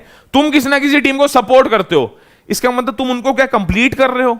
सपोर्ट करना तो मतलब है तुम अपना साथ दिखा रहे हो. हाँ भाई हम तुम्हारे साथ हैं. वो मेंटली भी हो सकता है, वो फिजिकली भी हो सकता है. मैं बोलता हूं ना भाई मैं तेरे हमेशा पीछे खड़ा हूं, कोई भी प्रॉब्लम हो बता दियो मुझे, तो मैं तुम्हें सपोर्ट कर रहा हूं. अरे मैं वहां हूं नहीं रियलिटी में, मेरे वर्ड्स ही काफी हैं तुम्हें आश्वासन देने के लिए that I am with you always. Support का मतलब साथ देना और उसको आइडियोलॉजिकली उसको सपोर्ट करना या उसके संग रहना और बताना भाई तू अकेला नहीं है, मैं तेरे साथ हूं. बट मैं उसको कंप्लीट नहीं कर रहा. यहां पे सप्लीमेंट का मतलब होता है, याद रखना, सप्लीमेंट और कॉम्प्लीमेंट में डिफरेंस होता है. अच्छा ये कॉम्प्लीमेंट क्या है? ये कॉम्प्लीमेंट है बढ़ावा देना, अप्रिशिएट करना. कॉम्प्लीमेंट देना किसी को, किसी की तारीफ करना. कॉम्प्लीमेंट करो, तारीफ, प्रशंसा करना किसी की. आपको पता है या तो तुम किसी को गिफ्ट दो या किसी की प्रशंसा करो, वो कभी भी बुरा नहीं मानेगा. चाहे तुम उसको ये पेन दे देना, सर आपके लिए मैं ये लेके आया हूं, या अपने भाई को बोलना सर यार मैं तेरे लिए ये पेन स्टैंड लेके आया हूं. चाहे वो कितना ही छोटा गिफ्ट हो, कितना ही बड़ा गिफ्ट हो, कभी मना नहीं करेगा, खुश होगा हमेशा. प्रशंसा, आज क्या स्मार्ट लग रहा है भाई, आज मजे आ गए, आज मतलब आज जो तू स्माइल कर रहा है ना, आज तक मैंने ऐसी तेरी स्माइल देखी नहीं. कॉम्प्लीमेंटिंग मतलब अप्रिशिएट करना, तारीफ करना. कॉम्प्लीमेंट और सप्लीमेंट इंपॉर्टेंट है, डिफरेंस है. अच्छा ये कॉम्प्लीमेंट और ये कॉम्प्लीमेंट अलग चीजें होती हैं. ये कॉम्प्लीमेंट और ये कॉम्प्लीमेंट अलग चीज होती है. COMPLEMENT और सप्लीमेंट, ये तो तारीफ हो गया. इसका मतलब होता है कंप्लीट करना किसी चीज को. कॉम्प्लीमेंट्री ब्रेकफास्ट है आपके होटल के पैकेज में जो आपने रूम लिया है, मतलब आपका पैकेज तब कंप्लीट होगा जब आप ब्रेकफास्ट करोगे. कॉम्प्लीमेंट्री ब्रेकफास्ट, तो ये कॉम्प्लीमेंट है. सप्लीमेंट का मतलब कोई एडिशनल बेनिफिट. कॉम्प्लीमेंट का मतलब हो गया उसके साथ जो नेसेसरी मैंडेटरी बेनिफिट आपको मिल रहा है, आप ले सकते हो, हम तो आपको दे रहे हैं. अच्छा देखो ध्यान से समझो, यहां पे कॉम्प्लीमेंट्री, ये मत समझ लेना यार आपने बोला सर कॉम्प्लीमेंट्री ब्रेकफास्ट, ऐसे भी तो हो सकता है हम कॉम्प्लीमेंट्री ब्रेकफास्ट ले ही ना, वो तो आपको ऑफर कर रहे हैं. कभी भी देखना मेजॉरिटी होटल्स में क्या होता है, कॉम्प्लीमेंट्री ब्रेकफास्ट तुम बोलो ना सर हमें नहीं करना, तो वो तुम्हें पैसे नहीं काटते तुम्हारे कि नहीं चलो आप डिस्काउंट पे ले लो. वो कहते हैं सर ये तो इंक्लूडेड है, आप खाना खाओ ना खाओ, नाश्ता करो ना करो, ये तो कॉम्प्लीमेंट्री है. Because that is completing that package which you took for 1 night या 2 नाइट्स, तुमने होटल का जो भी पैकेज लिया. सप्लीमेंट्री का मतलब होता है एडिशनल बेनिफिट या एडिशनल कोई चीज तुम्हें दी जा रही है, उसको बोलते हैं सप्लीमेंट करना. उसको प्रोडक्टिविटी उस चीज की बढ़ाई जा रही है, जब उसको बोलते हैं supplement activity, supplement work. Complement का मतलब होता है which completes. Right answer is A for Ahmedabad is the right answer, complement is the right answer. ठीक है जी, आगे मूव ऑन करें। चलो second last question, every 2 years को क्या बोलते हैं? बाय एनुअल, बाइनियल, एनुअल, ये डेकेनियल? बता दो भाई, बता दो भाई। बहुत बढ़िया, बहुत बढ़िया, वेरी गुड। आज परफॉर्मेंस कल से बेटर है, कल परफॉर्मेंस आज से बेटर होगी, उसके अगले दिन परफॉर्मेंस उस दिन से, उसके पहले दिन से बेटर होगी। उसका लॉजिक ये है, यू आर प्रैक्टिसिंग रेगुलरली। 100 बच्चे तो हमारे पहुंच रहे हैं एसआरसीसी, ये मेरे को पता लग गया। जो यहां पे 100 बच्चे देख रहे हैं, एटलीस्ट वो तो एसआरसीसी पहुंच ही रहे हैं। There is no second thought in that. Biennial Google से देख लिया क्या? पहली बात तो बाय एनुअल और बाइनियल में फर्क होता है। बाय एनुअल मतलब twice a year, 2 times in a year, 2 times। ये जल्दबाजी में गलत हो सकती है statement. 2 times in a year या ट्वाइस इन अ ईयर, 6 महीने बाद एक चीज हो रही है, 6 महीने बाद एक चीज हो रही है। ट्वाइस इन अ ईयर या 2 times ईयर को बोलते हैं, इन अ ईयर को बोलते हैं बाय एनुअल। एक एनुअल में, एक साल में। पहली बात तो एनुअल का मतलब क्या होता है? एक साल में एक बार। तो एनुअल का मतलब एक साल में एक बार। बाय एनुअल मतलब एक साल में 2 बार। बाइनियल का मतलब 2 साल में एक बार। डेकेनियल का मतलब वंस इन 10 years। लिख लो यार यहां पे, बाइन, BIENNIAL, मतलब इसको नोट्स बनाते रहो। एवरी वंस, कोई भी एक चीज घटित हो रही है, once in every 10 years, once in every 2 years, sorry, once in every 2 years उसको बोलते हैं बाइनियल। फिर सिमिलरली DECENNIAL, इसको क्या बोलते हैं? Once in every 10 years, once in every 10 years। 2 years biennial, decennial, once in every 10 years। ठीक है जी, आगे मूव ऑन करें। तो राइट आंसर इसमें B for Bombay is the right answer. Last question, और ये होमवर्क क्वेश्चन है, वेरी स्मॉल और अनइंपॉर्टेंट। ये तो कोई बात ही नहीं है करने वाली, अरे तू इसकी टेंशन मत ले, बहुत ही छोटी सी बात है, बहुत ही मिनिस्क्यूल बात है, छोटी सी बात है। नेग्लिजेंट, नेग्लिजिबल, इग्नोर या निग्लेक्ट? कमेंट करके इसका जवाब आ जाना चाहिए बहुत जल्दी। कमेंट करके इसका जवाब आ जाना चाहिए बहुत जल्दी। वेरी स्मॉल और अनइंपॉर्टेंट, कमेंट कर दो इसका जवाब, स्क्रीनशॉट इसको ले लो जल्दी से। सबसे पहला क्वेश्चन ये बोलता है आपको, पैराजंबल्स का क्वेश्चन है ये। मैंने क्या बताया था? सबसे पहली टास्क क्या होनी चाहिए? कैटेगराइज कहां से ये क्वेश्चन आया है। सबसे पहली टास्क क्या होनी चाहिए? कैटेगराइज ये क्वेश्चन आया कहां से है। तो मैं आपको बता देता हूं ये क्वेश्चन कहां से आया। ये आया है पैराजंबल से, लिख लो भैया, ये आया है पैराजंबल्स। तुम्हें पता होने चाहिए, लैंग्वेज टेस्ट आप देने जा रहे हो, दिल्ली यूनिवर्सिटी में लैंग्वेज टेस्ट हमेशा ऐड होगी होगी। तो उसके अंदर आपको किस किस प्रकार के टॉपिक्स रिवाइज करने हैं। पहली बात तो यार, जितने भी स्टूडेंट्स नए हैं चैनल पे, मैं आपको बता दूं, ये 15 बुक्स मैं आपको प्रोवाइड करता हूं। ये 15 बुक्स जो आपके घर आती हैं, इसमें आपकी लैंग्वेज टेस्ट की complete preparation, reading comprehension, verbal ability, synonym antonyms, vocabulary, grammar, rearranging the parts, cloze test, choosing the right form, choosing the right words, ये सारी की सारी बुक्स आपको इंग्लिश लैंग्वेज और जनरल टेस्ट में हेल्प करती है। तो अगर आपने अभी तक तैयारी स्टार्ट नहीं करी, ये रिवीजन करना चाहते हो, प्रैक्टिस करना चाहते हो, यूट्यूब पे तो हम 25 से 30 क्वेश्चन करते हैं, उसके बाद घर पे प्रैक्टिस आपको सेल्फ प्रैक्टिस करनी है। तो उसके लिए ये सारी जो मैं आज क्वेश्चंस करवा रहा हूं बुक से उठाए हुए हमारे, ये आपके घर पहुंच रही होती है, रैंकर्स बैच में आपको अवेलेबल हो जाएंगी। स्टार्ट करते हैं देखना। चलो जी, चलो जी, क्या है? The passage below consist of 6 sentences. भाई नॉर्मली ना पैराजंबल्स के अंदर 4 सेंटेंसेस होते हैं, बट यहां पे 6 है। पर इसमें भी एक कैच है, समझते हैं क्या है। The first and the 6th sentence are given in the beginning. अच्छा, ये बोल रहे हैं फर्स्ट को और लास्ट सेंटेंस को। फर्स्ट और लास्ट को तो हमने ऑलरेडी रीअरेंज कर दिया है, जो बीच के 4 है आपको सिर्फ उनको रीअरेंज करना है। ठीक है जी। These are labelled as PQRS। जैसे पहली स्टेटमेंट कहां से स्टार्ट हो रही है ये पता होना चाहिए तुम्हें, इस चीज का ज्ञात होना चाहिए। फर्स्ट स्टेटमेंट यहां है, ये फर्स्ट स्टेटमेंट की बिगिनिंग है। फिर PQRS में से कुछ जंबल्ड होगा, क्या होगा? इन ऑप्शंस को ध्यान से देखो, SRQP, QSPR, SQRP, QPSR, समझ पा रहे हो? और लास्ट स्टेटमेंट ये है, एक ऐसा पैराग्राफ फॉर्म करना है, एक तरह का ये मिनी एसे तुम बोल सकते हो, मिनी एसे। क्या बोल सकते हो इसको, मिनी एसे। मिनी एसे का क्या मतलब होता है यहां पे कि भाई फर्स्ट सेंटेंस दे दिया, लास्ट सेंटेंस दे दिया, बीच के 4 सेंटेंसेस को रीअरेंज करो। तो भैया जल्दी से बता दो अब आंसर क्या होगा। इन दिस मैनर कि वो एक स्टोरी फॉर्म हो, इन दिस मैनर कि वो ग्रामेटिकली हमेशा करेक्ट हो, इनको ऐसे रीअरेंज करना है जिस तरह तुम रीअरेंज करोगे एक शॉर्ट स्टोरी बननी चाहिए, बिल्कुल अप्रोप्रिएट, एक के बाद एक जो सेंटेंस आ रहा है वो लिंक होने चाहिए, उनका मीनिंग बिल्कुल अप्रोप्रिएट बैठना चाहिए। बता दो भैया। Very good, very good.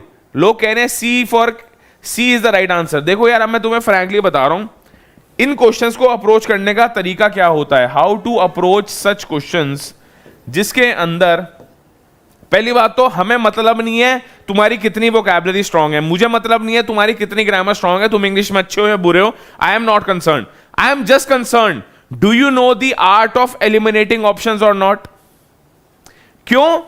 सबसे पहले देखो, सबसे पहले ए और सी ऑप्शन में, सबसे पहले ए और सी ऑप्शन में क्या दे रखा है, SRQP SQRP starts with S, yes और नो। बता रहा हूं इसको अप्रोच कैसे करते हैं। बी और डी में क्या दे रखा है, स्टार्ट्स विद क्यू, यस और नो। तो इतनी तो बात समझ आ गई, या तो एस से सेकेंड स्टेटमेंट स्टार्ट होगी या क्यू से। क्यों भाई, फर्स्ट स्टेटमेंट तो ऑलरेडी स्टार्ट कर दिया है, फर्स्ट स्टेटमेंट तो ये ऑलरेडी है। For some time in his youth Abraham Lincoln was manager for a shop. किसी जमाने की बात है, Abraham Lincoln was manager for a shop. Then a change customer would come. भाई पी से तो अगला स्टेटमेंट स्टार्ट हो ही नहीं सकता। Young Lincoln way of keeping shop was entirely unlike anyone else's.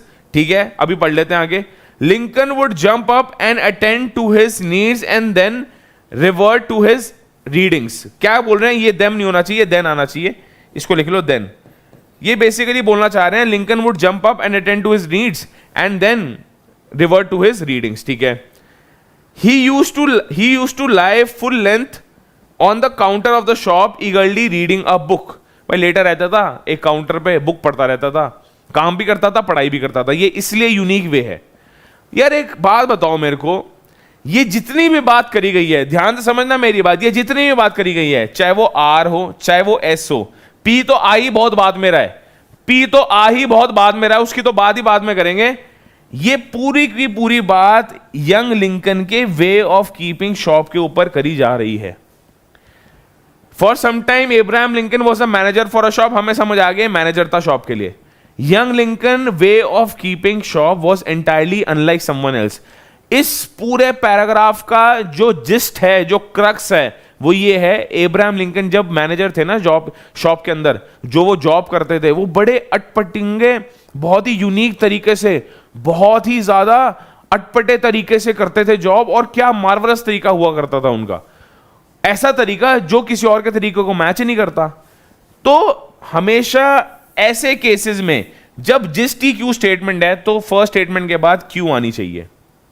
Young Lincoln way of keeping shop was entirely unlike anyone else, बहुत unique था। एंटायरली अनलाइक एनीवन एल्स मतलब और कोई ऐसा करता ही नहीं था, और कोई ऐसे जॉब करता ही नहीं था जैसे लिंकन भाई साहब करते थे। ये बात क्लियर हो गई। फिर आगे मूव ऑन करें, चलो। तो इतना मेरे को पता लग गया क्यू से स्टार्ट होनी है। अब तुम बोलोगे नहीं सर एस से, आपका सवाल होना चाहिए नॉर्मल, सर एक बात बताओ आप एस से क्यों नहीं कर रहे स्टार्ट, यही तो सवाल होगा ना। He used to lie full length on the counter of the shop eagerly reading a book। एक बात बताओ, यहां पे बता रखा है वो क्या करता था, और यहां पे बता रखा है कि यंग लिंकन का जो way of doing the job था वो काफी यूनिक था, अटपटा था। पहले ये बताएंगे अटपटा था या पहले उसका ट्रेड बताना शुरू कर देंगे? एस क्यू के बाद आना चाहिए। एस बता रहा है कि उसका वे अटपटंगा क्यों था, समझ पा रहे हो? तो क्यू के आगे एस आना चाहिए, क्यू के बाद एस आएगा। पहले तो हम ये बताएंगे कि भाई Lincoln way of shopkeeping was entirely unlike someone else, बहुत यूनिक थी। क्यों यूनिक थी? He used to lie. अब वो उसको एक्सप्लेन कर रहे हैं, ये ट्रेड अनलाइक एनीवन एल्स, इसकी जो मैनेजरियल क्वालिटी थी, जो भी काम करता था, वो बाकी सबसे बिल्कुल हटका था, उसको एक्सप्लेन कर रहे हैं एस स्टेटमेंट में। ठीक है, क्यू एस आ गया भाई, क्यू एस करके एक ही ऑप्शन है, B for Bombay is right answer. B for Bombay is absolutely right भाई, क्यू एस करके एक ही ऑप्शन है, बी फॉर बॉम्बे। क्यूएस हमेशा एक पेयर बनाएगा। अच्छा, उसके बाद बोल रहे पीआर, उसको भी मैं जस्टिफाई कर देता हूं। क्या आएगा? सबसे पहली तो स्टेटमेंट आएगी, for some time in his youth Abraham Lincoln was manager for a shop. Young Lincoln way of keeping shop was entirely unlike anyone else's. ठीक है, ये पहली स्टेटमेंट हो गई, ये सेकंड स्टेटमेंट हो गई। फिर ही यूज टू, वो क्या करते थे, he used to lie full length on the counter of the shop eagerly reading a book. ठीक है, देन उसके बाद क्या होता, then a change customer would come. भाई जैसे ही कस्टमर आया Lincoln would jump up and attend to his needs and then, ये देन आना चाहिए, ये एन, ये देम नहीं है, then revert to his reading. Lincoln would jump up and attend to his needs. ये हिज किसकी बात कर रहा है, ये कस्टमर की बात कर रहे हैं। कस्टमर पहले है तो पी के बाद हमेशा आर आएगा, पी आर एक कॉम्बिनेशन बनेगा।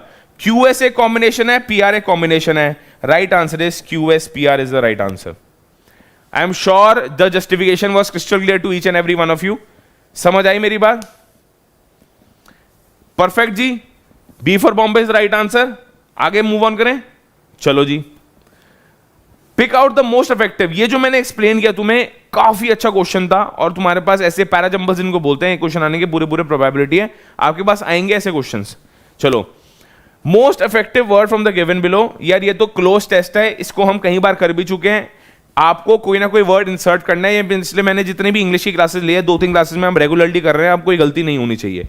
Books were lying dash the curtain, जल्दी से बता दो। बालाजी, लर्न करो तो लाइव लर्निंग ऐप पे आपको फ्री मॉक्स मिल जाएंगे। मैंने फ्री मॉक्स भी बना रखे हैं। एक मॉक टेस्ट का मैंने एक अलग से कोर्स लॉन्च कर रखा है, जिसमें आपके पास लैंग्वेज टेस्ट, जनरल टेस्ट और फुल डोमेन के, हर एक डोमेन के 2 से 3 मॉक्स वहां पे आपके पास अवेलेबल है। चाहे आप फिजिक्स लो, केमिस्ट्री लो, अकाउंटेंसी लो, BST लो, इकोनॉमिक्स लो, आप कोई भी डोमेन उठाओ, हर एक डोमेन के वहां पे मॉक्स अवेलेबल है। आपको लर्न करो तो लाइव लर्निंग ऐप पे मिल जाएंगे। इसका लिंक डिस्क्रिप्शन बॉक्स में, ये देखो, लर्न करो तो लाइव लर्निंग ऐप डाउनलोड कर सकते हो आप एंड्रॉइड में। Books were lying dash the curtain, very good, proud, behind is the right answer. Books were lying, अरे पर्दे के पीछे क्या है, जब भी कर्टन आ जाए ना याद रखना, पर्दे के पीछे क्या है, पर्दे के हमेशा पीछे होता है, तो क्या हो गया, बिहाइंड द कर्टन। बात आगे समझ, बिहाइंड द कर्टन हो गया। आगे मूव ऑन करें। I will write a letter to you tentatively मतलब प्रोबेबली, अराउंड, रफ डेट वो बताना चाह रहा है। टेंटेटिव डेट शीट होती नहीं, टेंटेटिव डेट शीट, तो रफ डेट शीट है, फाइनल डेट शीट नहीं है। तो ये सेम बात बोल रहा है, I will write a letter to you tentatively का मतलब ये होता है कि भाई टेम्परेरी, मतलब मैं तुम्हें एक रफ आइडिया दे रहा हूं, एग्जैक्ट आइडिया नहीं है पर रफ आइडिया है। I will write a letter to you tentatively dash the dates of the programme, urging, guiding, indicating, involving. बता दो भैया। Very good, very good. C for Calcutta, भाई सी फॉर कैलकाटा सबका आंसर आया। Indicating is the right answer, indicating सबका आ चुका है। पहली बात तो अर्जिंग का मतलब होता है अर्ज करना, प्लीड करना। Urging me to go there, बार बार मेरे को मतलब मेरे को बार बार आ रहे हैं, मेरे पास बैठ रहे हैं, मेरे को बोल रहे हैं प्लीज चलना, प्लीज चलना। तो अर्जिंग का मतलब होता है एक तरह के प्लीडिंग करना। गाइड का मतलब तो यार गाइड करना, जैसे मैं तुम्हें कॉलेज एडमिशंस के लिए गाइड कर रहा हूं, एक मेंटरशिप देना, गाइड करना। इंडिकेटिंग का मतलब बताना, कन्वे करना। I will write a letter to you tentatively indicating, denoting, conveying the dates of the program. Involving का मतलब तो यार involve होना होता है।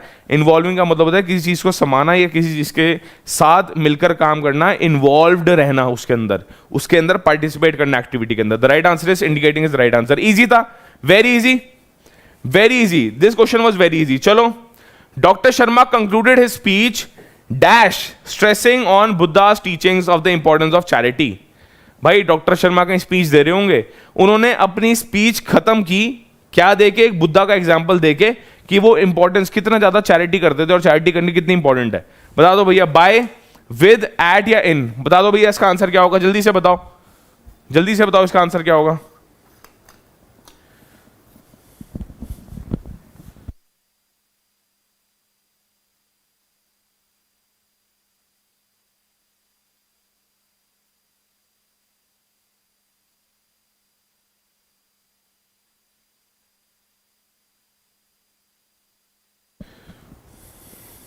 Done, done, done.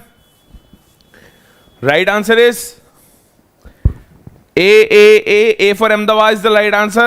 A for Ahmedabad is the right answer. भाई doctor Sharma concluded his speech by stressing, with stressing नहीं होना चाहिए, उन्होंने स्ट्रेस करने के साथ साथ बाय स्ट्रेसिंग, उन्होंने क्या किया जिससे उन्होंने कंक्लूड करी speech? By stressing, by stressing is the right answer. By stressing यार, ये तो नॉर्मल रूटीन लैंग्वेज में भी तुम्हारा यूज होता है, by stressing on this.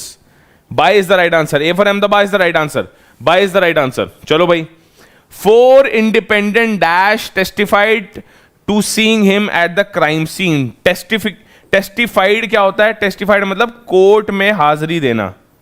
Court में हाजिरी कौन देता है? कोर्ट में कौन टेस्टिफाई करता है कि हाँ भाई मैंने इस चोर को देखा था, ये था वहां पे, ये क्राइम सीन पे था, जहां क्राइम हुआ है ना वहां था ये।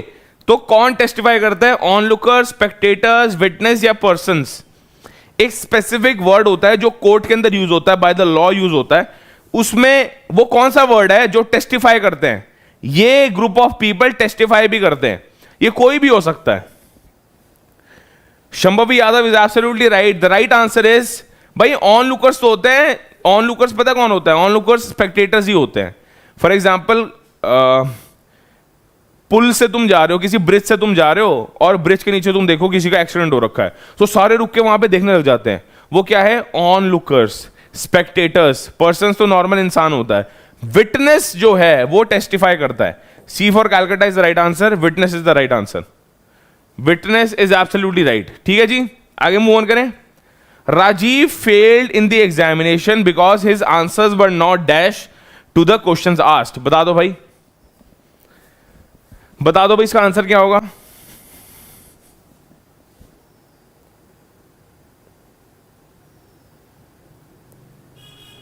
चलो चलो चलो,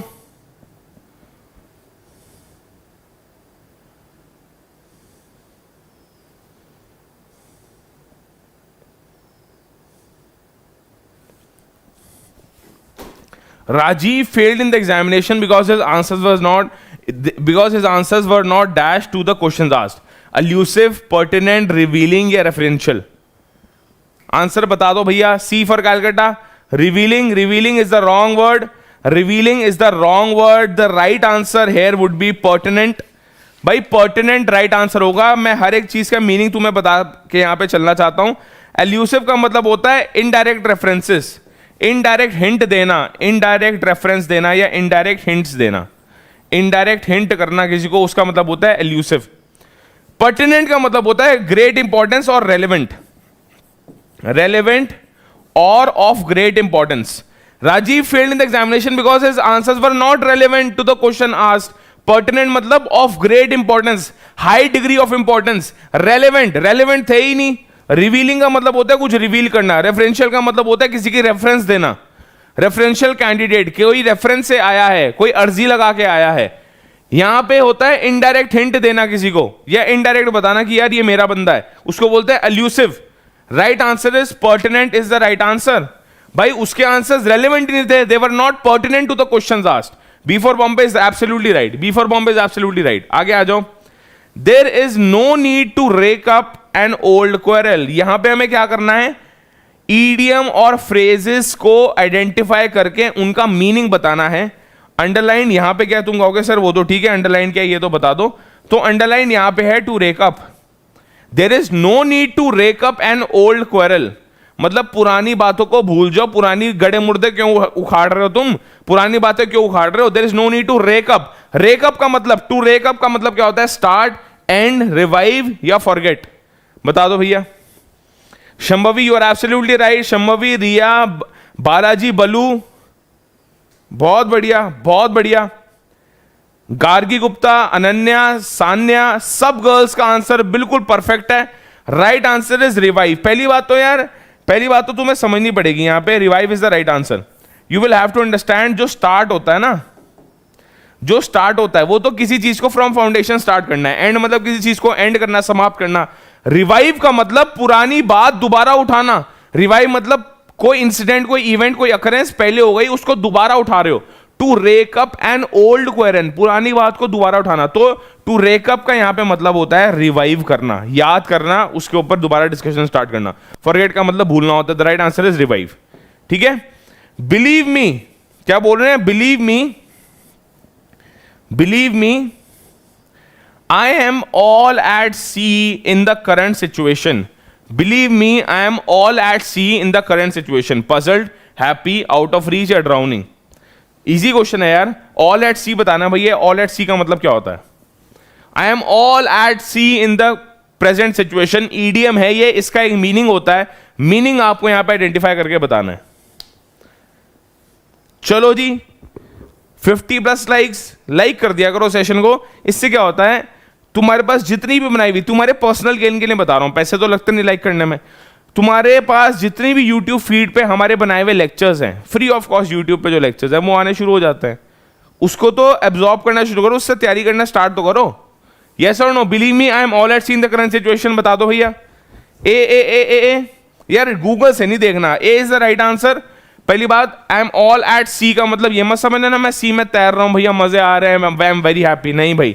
ड्राउनिंग का मतलब लिटरली तुमने ड्राउनिंग मतलब ले लिया कि भाई आई एम ऑल एट सी, मैं तो भाई पानी में डूब रहा हूं, भाई डूब नहीं रहा, लिटरल मीनिंग नहीं है ये, तो एक ईडियम है, एक फ्रेज है, इसका मीनिंग कुछ और होता है। आउट ऑफ रीच नहीं यार, मैं आउट ऑफ रीच नहीं हूं। आउट ऑफ रीच रियलिटी में आउट ऑफ रीच कोई ऐसे पर्सोनास पर्सनालिटीज होते हैं जिससे तुम मिल ही नहीं सकते, उन वो हाई प्रोफाइल पर्सनालिटीज है, you can not, you are out of reach, या you are out of reach of that income level. Out of reach मतलब औकात से बाहर है। Puzzled is the right connotation, puzzled बिल्कुल सही मीनिंग है यहां पे। ऑल एट सी का मतलब मैं उथल पुथल हो रखा है मेरे दिमाग, आई एम पजल्ड कि भाई करंट सिचुएशन में मैं करूं क्या, करंट सिचुएशन मेरे को समझ ही नहीं आ रही, आई am all puzzled is the right answer. ठीक है, चलो। I am just a small fry in the office, बहुत प्यारा। आई am just a small fry in the office. A small fry का मतलब क्या होता है, जल्दी से बता दो भैया। अ स्मॉल फ्राई का मतलब क्या होता है? Very good, very good. A small fry in the office. 10 questions हम कर चुके हैं, 10 क्वेश्चंस और हम करने वाले हैं, बहुत प्यारा सेशन रहने वाला है। आप कंटिन्यू रखिएगा इस पूरे जोश को, इस पूरे उत्साह को, इस पूरे ट्रस्ट को कंटिन्यू रखो और सेशन को आगे बढ़ाते हैं। I am just a small fry in the office, peon, small creature, person of little importance या joker. The right answer is a small fry का मतलब बताऊं क्या है, जिसकी यार इतनी वैल्यू ना हो, जिसको लोग हल्के में लेते हो। A person of little importance is the right answer. A person of little importance is the right answer. A small fry का मतलब होता है a person of little importance. A person of little importance, C for Calcutta is absolutely right. चलें भैया। The company has been handed over to a new master, lock, stock and barrel। बहुत अच्छा phrase है, आपके पास कहीं बार देखने को मिलेगा कॉम्पिटिटिव एग्जाम में। गुड फ्रेज, आपको बहुत कुछ सीखने को मिलेगा इस फ्रेज के बाद। The company has been handed over to a new master, lock, stock and barrel. आप कोई गूगल से नहीं देखेगा इसको, जल्दी से बताओ भाई इसका आंसर क्या होगा। गूगल से मुझे लग नहीं रहा तुम देख रहे हो, तुम सारे होशियार बच्चे हो, तुम हर रोज इंग्लिश के अंदर, इंग्लिश लैंग्वेज की हर रोज तुम्हें 2 घंटे देने चाहिए। दे रहे हो नहीं दे रहे हो? देने चाहिए, क्योंकि दिल्ली यूनिवर्सिटी में ये ऐड होना ही होना है, आप समझ रहे हो? Very good, very good. B for Bombay, very good. B for, पहली बात तो लॉक, स्टॉक एंड बैरल का मतलब बताऊं क्या होता है? लॉक, स्टॉक एंड बैरल का मतलब ऑफिस में जितनी भी चीजें थी, एडमिनिस्ट्रेटिव जितनी भी चीजें थी, जितना भी ओवरलुक ऑफ द ऑर्गेनाइजेशन था, जितना भी कंपनी का जो भी मैटर था, वो A to Z सब दे दिया। A to Z सब दे दिया का मतलब लॉक भी दे दिया, स्टॉक भी दे दिया, बैरल भी दे दिया। लॉक का मतलब यहां पे यह है कि security of the company. Stock का मतलब यहां पे यह है बेचेगा क्या, माल, inventory of the company. Barrel का यहां पे मतलब यह है जो भी तुम्हारा पैसा जहां रखा जाता है उसको बोलते हैं बैरल। एक बड़े से बैरल के अंदर, एक बड़े से बॉक्स के अंदर, रोलिंग बॉक्स के अंदर तुम्हारे पास पैसा रखा जाता है। लॉक, स्टॉक एंड बैरल का मतलब सब दे देना या सब कुछ, कंपनी का सब कुछ लॉक, स्टॉक और बैरल ही तो होता है। Right answer is completely is the right answer. The company has been handed over to a new master, partially ना कंप्लीटली, मतलब एक नए मास्टर को पहुंच गई कंपनी, उसका लॉक, स्टॉक और बैरल अब किसकी जिम्मेदारी है? न्यू मास्टर की जिम्मेदारी है। फाइनेंशियली, एडमिनिस्ट्रेटिवली, ना ना ना, ये फाइनेंशियली का मतलब है बैरल, एडमिनिस्ट्रेटिवली का मतलब है लॉक एंड स्टॉक। यहां पे completely is going to be the right answer. B for Bombay is absolutely right. आगे मूव ऑन करें, चलो भैया। He has insatiable love for music, ये तो तुमने नेटफ्लिक्स पे देखा होगा, यस और no? He has insatiable love for music। बता दो भैया क्या होगा insatiable? A unsatisfiable, B unchanging, C irreconcilable और D undesirable। अच्छा क्वेश्चन है, ये मीनिंग्स चारों के चारों इंपॉर्टेंट है, इसको मैं एक्सप्लेन करना शुरू करता हूं और लास्ट 9 क्वेश्चंस पे आ गए हम। कितनी जल्दी सेशन जा रहा है, कितना मजा आपको आ रहा है, यस और नो, लाइक करो सेशन को फिर अगर मजा आ रहा है तो। Very good, complete is the right answer. चलो जी, he has insatiable love for music, इसका मतलब क्या है? इनसेटिएबल, यार एक ना नेटफ्लिक्स पे सीरीज भी है इनसेटिएबल, इसका मतलब है जो सेटिस्फाई नहीं हो पा रहा, आपको कुछ भी दे दो आप सेटिस्फाई नहीं हो पा रहे। In unsatisfiable is the right answer. Unsatisfied, unsatisfiable, insatiable मतलब कोई ऐसी चीज जो तुम्हें कंज्यूम करके तुम सेटिस्फाई नहीं हो रहे, तुम पागल हो, क्रेजी उसके पीछे, you need more and more of that, you want more and more of that, you are in need of more and more of that thing, that love for music is insatiable for him, मतलब unsatisfiable, जितना दे दो उतना कम। तो right answer is unsatisfiable. Unchanging का मतलब तो होता है जो चेंज नहीं हो रहा। यहां पे इररिकंसाइलेबल का मतलब ये होता है जो रिकंसाइल नहीं हो सकता। जो रिकंसाइल का मतलब होता है तुम्हारी और मेरी बात खराब हो गई, लेट्स रिकंसाइल। और अगर मैं बोलूं इट्स रिकंसाइलेबल, मतलब हम दोनों की बात खराब हो गया, वो ठीक नहीं हो सकती, it can not be repaired, तो ये रिपेयरिंग से रिलेटेड है। अनडिजायरेबल मतलब जिसके डिजायर ना हो, you are not in need of him, या you are not in need of the thing और हिम और हर, क्या कुछ भी हो सकता है। Unsatisfiable is the right answer. A for Ahmedabad, unsatisfiable is the right answer.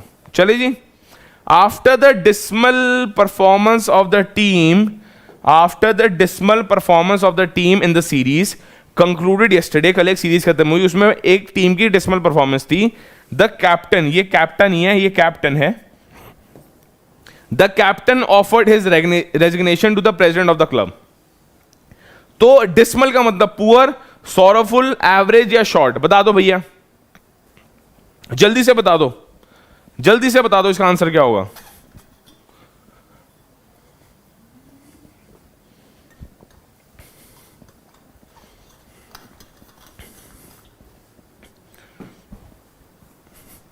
After the dismal performance of team in series concluded yesterday, the captain offered his resignation. Dismal का मतलब बताऊं क्या होता है? Dismiss, dismal, very good. देखो यार यहाँ पे पॉइंट ऑफ कंटेंशन है, एवरेज तो नहीं है, शॉर्ट भी नहीं है, शॉर्ट का मतलब तो लेंथ होता है, एवरेज का मतलब परफॉर्मेंस हो सकती है। डिसमल परफॉर्मेंस, पहली बात तो या तो पुअर होगी या सॉरोफुल होगी, इन दोनों में ना थोड़ा सा पॉइंट ऑफ कंटेंशन है, दोनों ही आंसर ठीक लगते हैं, पुअर और सॉरोफुल। बट डिसमल का यहां पे मतलब पुअर नहीं है, यहां पे मतलब सॉरोफुल है। बहुत ही शर्मनाक दुख, मतलब दुख भरी परफॉर्मेंस के बाद कैप्टन को रेजिग्नेशन देना पड़ा। यार पुअर परफॉर्मेंस फिर भी टू अ डिग्री, फिर भी to an extent we can accommodate. Sorrowful मतलब एक्सपेक्टेशन बहुत ज्यादा थी, बट यार इसने मेरे को तंग कर दिया, बहुत ही खराब परफॉर्मेंस। डिसमल मतलब not very great and not up to the mark, not up to the expectations, plus it has created a lot of grief with in your self, it has created a lot of grief with in the administrative या with in the coaches that have been training you, with the president of the club. भाई president, तुम सोचोगे sir नहीं dismal का मतलब poor भी तो होता है, यू आर राइट, उसमें कोई भी सेकंड थॉट नहीं है। मैं तो कह रहा हूं पुअर और सॉरोफुल में से जज करना काफी मुश्किल है, मैं अग्री करता हूं।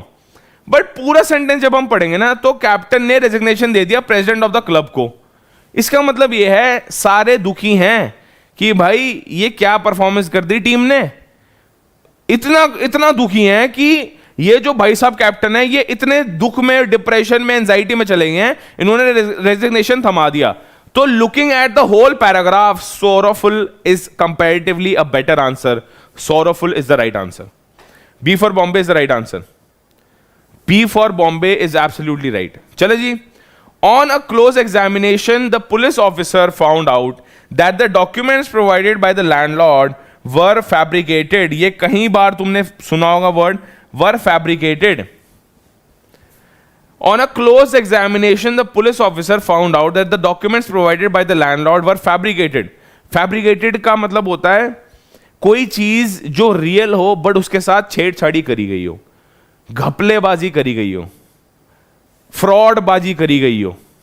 फैब्रिकेटेड, फॉर एग्जाम्पल कोई ना, हम कोर्सेज जितने भी यार यहाँ पे चलाते हैं, लर्न करो एप्लीकेशन पे, कुछ बच्चे हमें पेटीएम स्क्रीनशॉट्स भेजते हैं जो फेक होते हैं, वो उनको क्या बोल सकते हैं, fabricated screenshots of the Paytm number या fabricated screenshots of the Paytm payment.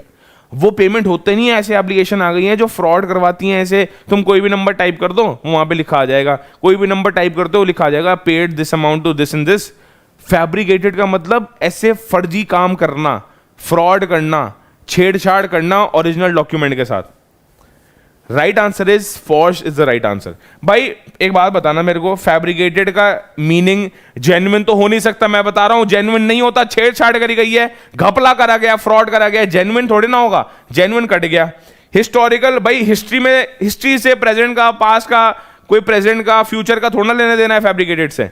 Clear, clear का मतलब तो यार साफ होता है, वर साफ। Documents provided by the landlord were clear, they were not clear, they were forged. उनके साथ घपला किया गया था, उनके साथ छेड़छाड़ करी गई थी। वो ट्रू मीनिंग या जेन्युइनिटी, उसकी जो जेन्युइन नेचर है उसके साथ छेड़छाड़ करी गई है, और वो है ही नहीं वैसे जैसे होने चाहिए। तो जो डॉक्यूमेंट्स लैंडलॉर्ड ने प्रोवाइड करे दे वर फॉर्ज्ड, उनमें कुछ घपला है, कुछ गोज है, दाल काली है। फैब्रिकेटेड का मतलब ये होता है, ठीक है, दाल में कुछ काला है, मैं बोल रहा हूं दाल काली है पूरी, मैं कह रहा हूं दाल में कुछ काला है, क्या है, फैब्रिकेटेड, फोर्ज्ड। जैसे तुम अपने मम्मी पापा के साइन फोर्ज करते हो, नहीं करते हो, नहीं करने चाहिए। दुनिया में किसी के भी साइन फोर्ज नहीं करने चाहिए। फोर्ज का मतलब होता है दूसरे का, आपने किसी और के साइन, तुम्हारे दोस्त है राहुल, राहुल के साइन तुमने खुद कर दिए, राहुल के साइन तुमने ऐसे खुद कर दिए, तो ये राहुल के साइन जो तुमने किए ये फोर्जिंग बोलते हैं, फोर्ज्ड बोलते हैं इसको, फैब्रिकेटेड। चलो जी आगे मूव ऑन करें। Politician should not indulge mud slinging, बहुत इंपॉर्टेंट है, और ये ना कई बार तुमने न्यूज चैनल में पढ़ा होगा word mud slinging. Mud slinging बता दो भैया। Mud slinging, politician should not indulge mud slinging. Mud slinging मतलब एक दूसरे के ऊपर कीचड़ फेंकना, समझ गए? ये ले, एक मैं तेरे ऊपर कीचड़ फेंकता हूं, तू मेरे ऊपर फेंक, दोनों ही गलत हो रहे हैं। ऐसे नहीं बोलते, दूसरे के ऊपर कीचड़ फेंकोगे तो उसकी छींटें तुम्हारे ऊपर ही आएंगी और तुम्हारे भी कपड़े गंदे होंगे, तुम्हारा फेस खराब होगा। Politician should not indulge mud slinging, quarrelling, mockery, slander या येलिंग। अच्छा क्वेश्चन है, चारों ही काफी क्लोज ऑप्शंस हैं, चारों ही काफी क्लोज ऑप्शंस हैं। वेरी गुड, दीक्षा का सबसे पहले राइट आंसर आया है, नहीं दीक्षा का नहीं, मॉकरी नहीं, मॉकरी नहीं। क्वारलिंग का मतलब होता है लड़ाई करना ना, लड़ाई, क्वारलिंग का यहां पे देखो मतलब होता है फिजिकल फाइट, क्वारलिंग का यहां पे मतलब होता है फिजिकल फाइट। यार फिजिकल फाइट नहीं हो रही, फिजिकल फाइट नहीं हो रही, मड स्लिंगिंग हो रही है। मड स्लिंगिंग में एक दूसरे को टच नहीं किया जाता। मॉकरी का मतलब एक दूसरे की खिल्ली उड़ाना, खिल्ली नहीं उड़ा रहे, गालियां दे रहे हैं। खिल्ली उड़ाना तो मॉक ना, यार मॉक तो तुम आपस में, फ्रेंड्स भी आपस में मॉक करते हैं एक दूसरे को। हाँ भाई हो आया गोवा, तू तो गोवा जा रहा था परसों, तू तो मसूरी जा रहा था परसों, तूने तो राजस्थान घूमने जाना था, क्या हुआ उस प्लान का? फिर तुम कहोगे नहीं यार पैसे नहीं बने। तुम 10 महीने से बोले जा रहे हो भैया मैं तो गोवा जा रहा हूं, पता लगा 10 महीने क्या पूरे 2 साल बीत गए, तुम गोवा ही नहीं गए। तो मॉकरी, हाँ भाई तू तो गोवा जा रहा था, तू तो गोवा होके आ चुका है, वो मॉकरी है। स्लैंडर और yelling, the right answer in this case is yelling. Yelling मतलब चिल्लाना, गालियां देना एक दूसरे के ऊपर, भाई तू गलत, तू गलत, तू गलत। मड स्लिंगिंग, एक दूसरे के ऊपर कीचड़ फेंक रहे हैं, गलत खामियां बता रहे हैं एक दूसरे की in front of the public. Yelling is the right answer, yelling is the right answer मेरे प्यारे बच्चों, yelling is the right answer.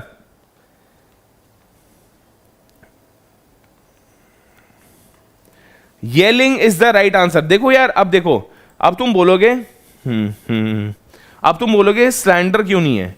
Slander का मतलब होता है बदनाम करना, बट बदनाम तो यार कुछ लिख के भी किया जा सकता है। मड स्लिंगिंग मतलब फॉर एग्जांपल मैंने बोल दिया कि भाई फलाना आदमी तो गलत आदमी है, बहुत ज्यादा अल्कोहल पीता है ये, उसको भी स्लैंडर बोलते हैं। बदनाम कर रहा हूं मैं उनको, डिफेम कर रहा हूं। स्लैंडर का मतलब होता है डिफेम करना, येलिंग का मतलब होता है एक दूसरे के ऊपर चिल्लाना। अरे politician should not indulge mud slinging का मतलब ये है एक दूसरे के ऊपर कीचड़ फेंक रहे हैं, एक दूसरे के ऊपर चिल्लाए जा रहे हैं अननेसेसरीली। यहां पे येलिंग का इन पर्टिकुलर मतलब है वर्बल फाइट्स हो रही हैं, वर्बल फाइट्स हो रही हैं। तो येलिंग का यहां पे मतलब है वर्बल फाइट्स, एक दूसरे को डोमिनेट करने के लिए वर्बली वो लड़ रहे हैं। स्लैंडर का यहां पे मतलब होता है बदनामी, बदनामी तो नॉन वर्बली भी हो सकती है, बदनाम कर रहा है भाई ये तो इसको। आई एम श्योर बात समझ आ रही है। चलो भाई आगे मूव ऑन करें। चलो, he listened to my request with indifference. He listened to my request with indifference.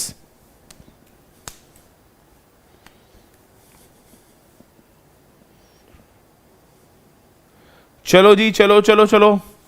He listened to my request with indifference. Indifference का मतलब बताऊं क्या है? मुझे फर्क नहीं पड़ता जो भी हो रहा है, आई एम इनडिफरेंट। या फॉर एग्जाम्पल तुम बोलो सर आपके पास एक ये मोबाइल है और एक और मोबाइल है, इन दोनों में से आपको कौन सा मोबाइल बेटर लगता है? तो मैं बोलूंगा I am indifferent to these mobiles, I am not interested to select even one of them, I am neutral. Indifference का यहां पे एक और मीनिंग भी होता है, न्यूट्रल, मतलब फर्क नहीं पड़ रहा, दोनों में से कुछ भी चल जाएगा, मेरे को कोई प्रॉब्लम नहीं है। डिसप्लेजर नहीं यार, डिसप्लेजर नहीं हो रहा। डिसप्लेजर का मतलब होता है प्लेजर ना होना, प्लेजर का कोई रोल ही नहीं है। Concern, he listen to my request with concern, भाई कंसर्न तो है ही नहीं। मैं कह रहा हूं आई एम नॉट कंसर्न, मैं कह रहा हूं आई एम नॉट कंसर्न कि तुम मेरे को क्या चॉइसेस दे रहे हो, आई एम कंसर्न तो है ही नहीं। यहां पे नॉन कंसर्न होता तो फिर भी एक बार कोई ऑप्शन कंसिडर करते हैं, यहां पे कंसर्न मतलब चिंता करना। Disinterest is the right answer. Caution का मतलब होता है सावधानी, सावधानी की कोई बात नहीं है यहां पे। Disinterest is the right answer. I am not interested यार, absolutely I am not interested, I am indifferent to this option that you are giving me. तुम बोलोगे सर मसूरी चलना है या लैंडोर चलना है, या मसूरी चलना है ऋषिकेश चलना है, आई एम इनडिफरेंट, कहीं भी ले चलो बट जाना जरूर है भैया। तो क्या है? डिसइंटरेस्ट, मेरे को इंटरेस्ट नहीं है भाई इन दोनों चॉइसेस में, जो भी ले जाओगे चल जाएगा, इनडिफरेंस हूं। इंडिफरेंस कर्व तुमने पढ़ा होगा इकोनॉमिक्स के अंदर भी, ठीक है। आगे मूव ऑन करें, चलो। एक्स डोस, एक्स डोस का ऑपोजिट बताना है, एक्स डोस का ऑपोजिट बताना है। इनफ्लक्स, रिटर्न, रिस्टोरेशन या एग्जिस्ट। एक्स डोस का पहले तो मतलब समझ लो क्या होता है, पता होना चाहिए एक्स डोस का मतलब क्या होता है। एक्स डोस का यहां पे मतलब होता है गोइंग आउट, या जो चीज बाहर की तरफ जा रही हो, गोइंग आउट। एक्सडोस का यहां पे मतलब है गोइंग आउट, ठीक है जी। तो गोइंग आउट का ऑपोजिट क्या है, अब तो बता दोगे। गोइंग आउट का ऑपोजिट क्या है? इनफ्लक्स, इनफ्लक्स भी अच्छा वर्ड है, इनफ्लक्स का मतलब आना। रिटर्न, आना। रिस्टोरेशन का मतलब होता है यार रिस्टोर कर रहे हो तुम किसी चीज को। बहुत गड़े मुर्दे जो होते हैं, जो अपना बोल सकते हो तुम डेजर्ट में जाके रिस्टोरेशन नहीं करते मिनरल्स की, सोना ढूंढते हैं, रिस्टोर करते हैं मिनरल्स को। जो एंशिएंट तरीके की एक्टिविटीज होती हैं, एंशिएंट चीजें होती हैं, उनको रिस्टोर करते हैं, उसको बोलते हैं रिस्टोरेशन। एग्जिस्ट का मतलब तो एग्जिस्ट करना, वो एग्जिस्ट करता है, वो जीता है, या वो है इस दुनिया में। एग्जिस्ट करने का मतलब है प्रेजेंट होना, ही इज एग्जिस्टिंग और he is being present there. Influx या रिटर्न में से ए या बी में से बता दो क्या होगा। वेरी गुड, ए या बी में से क्या होगा? The right answer is B for Bombay, return is the right answer. Return करना, एक्सडोस का मतलब होता है गोइंग आउट, गोइंग आउट का मतलब ये रिटर्न, भाई वापस भी तो आएगा। Return is the right answer. अच्छा, इनफ्लक्स क्या क्यों नहीं है? क्योंकि इनफ्लक्स जो होता है ना, इनफ्लक्स का मतलब होता है, बहुत सारी मीनिंग्स होते हैं इनफ्लक्स के। पहली बात तो इनफ्लक्स का मतलब इलेक्ट्रिसिटी पास होना भी होता है। इनफ्लक्स मतलब electricity is coming towards you. Influx का मीनिंग ये भी होता है इनफ्लक्स ऑफ मनी। इनफ्लक्स का मतलब पैसा एक कंपनी में डला है, किसी इन्वेस्टर ने 100 करोड़ रुपए कंपनी में डाले तो इनफ्लक्स ऑफ कैपिटल हुआ। तो आए ये नहीं बात कर रहे, एक्सडोस के ऑपोजिट की बात कर रहे हैं। एक्सडोस मतलब बाहर जाना, रिटर्न मतलब वापस आना। Return is the right answer. Influx को बहुत मल्टीपल मीनिंग्स के तौर पे लिया जा सकता है, बट एक्सडोस का एग्जैक्ट ऑपोजिट रिटर्न है। Return is the right answer. चलो भैया, एक्सपैंड, एक्सपैंड का ऑपोजिट बता दो क्या है। एंटोनिम्स पे आ गए हम। इसके बाद 3 क्वेश्चन के बाद सेशन खत्म और तुम जा सकते हो। आज मैं रीजनिंग का सेशन ले रहा हूं तुम सभी के साथ, बहुत प्यारे क्वेश्चन हम कर रहे होंगे। टेलीग्राम ग्रुप पे ज्वाइन हो जाना, वहां पे तुम्हें पता लगती रहती है लाइव क्लासेस कब कब हो रही है, ठीक है। Very good, very good. Expand, expand का ऑपोजिट कन्वर्ट, कंडेंस, कंजेस्ट या कंक्लूड। पहली बात तो कन्वर्ट का मतलब, पहली बात तो एक्सपैंड का मतलब होता है किसी चीज का एक्सपेंशन, खुल गया है, वो एक्सपैंड हो रहा है। उसके जो मटेरियल से वो बना है, उसके जो सेल्स हैं उसके अंदर, जो भी वो मटेरियल से बना है या जो भी तुम हो सकते हो पदार्थ से बना है, सेल से बना है, वो एक्सपैंड हो रहे हैं, वो खुल रहे हैं। कन्वर्ट का मतलब होता है conversion of one material into another, conversion from one state to another, जो ट्रांजिशन होता है उसको बोलते हैं कन्वर्ट करना। भाई पहले एक स्टेट था, अब किसी और स्टेट में है। स्टेट में मतलब वही स्टेट की यूपी बिहार ये स्टेट की बात नहीं कर रहा हूं, व्यथा की बात कर रहा हूं, स्टेटस की बात कर रहा हूं। कंडेंस, कंडेंस का मतलब क्या होता है? कंडेंस का मतलब होता है, जैसे एक्सपैंड का मतलब खुलना है, कंडेंस का मतलब छोटा हो जाना, श्रिंक हो जाना। Condense is the right answer. Congest का मतलब होता है ट्रैफिक या पीपल, कंजेस्ट का मतलब होता है ट्रैफिक या पीपल। कंक्लूड का मतलब होता है कंक्लूजन देना, निष्कर्ष जिसको बोलते हैं, कंक्लूजन देना। भाई एक्सपैंड का ऑपोजिट क्या होगा? Condense is the right answer. B for Bombay is the right answer. B for Bombay is absolutely right, condense is absolutely right. अच्छा स्टूडेंट यहां पे बोल रहे कंजेस्ट, कंजेस्ट का मतलब होता है ट्रैफिक, कंजेशन समझे कि भाई इस रोड पे तो काफी कंजेशन हो रहा है, full of people, full of crowd. या कंजेस्ट का असली मीनिंग तुम लिख लो यहां पे, crowd is the real meaning, बहुत क्राउड है वहां पे। Condense is the right answer, condense is absolutely right. चलो भाई, इंसेसेंट, इंसेसेंट का ऑपोजिट क्या होता है? पहली बात तो इंसेसेंट समझो क्या होता है, इंसेसेंट का मीनिंग क्या होता है, पहले तो ये समझो। इंसेसेंट का मीनिंग क्या होता है, सबसे पहले तो यही समझ लो यार। इंसेसेंट का मीनिंग होता है non stop, without any pause, जो चीज चलते जा रही है नॉन स्टॉप और विदाउट एनी पॉज, और विदाउट एनी पॉज, जो चलते जा रही है नॉन स्टॉप या विदाउट एनी पॉज को क्या बोलते हैं? इंसेसेंट। ठीक है जी। कंजेस्टेड एरिया, कंजेस्टेड एरिया का मतलब होता है यस क्राउडेड एरिया।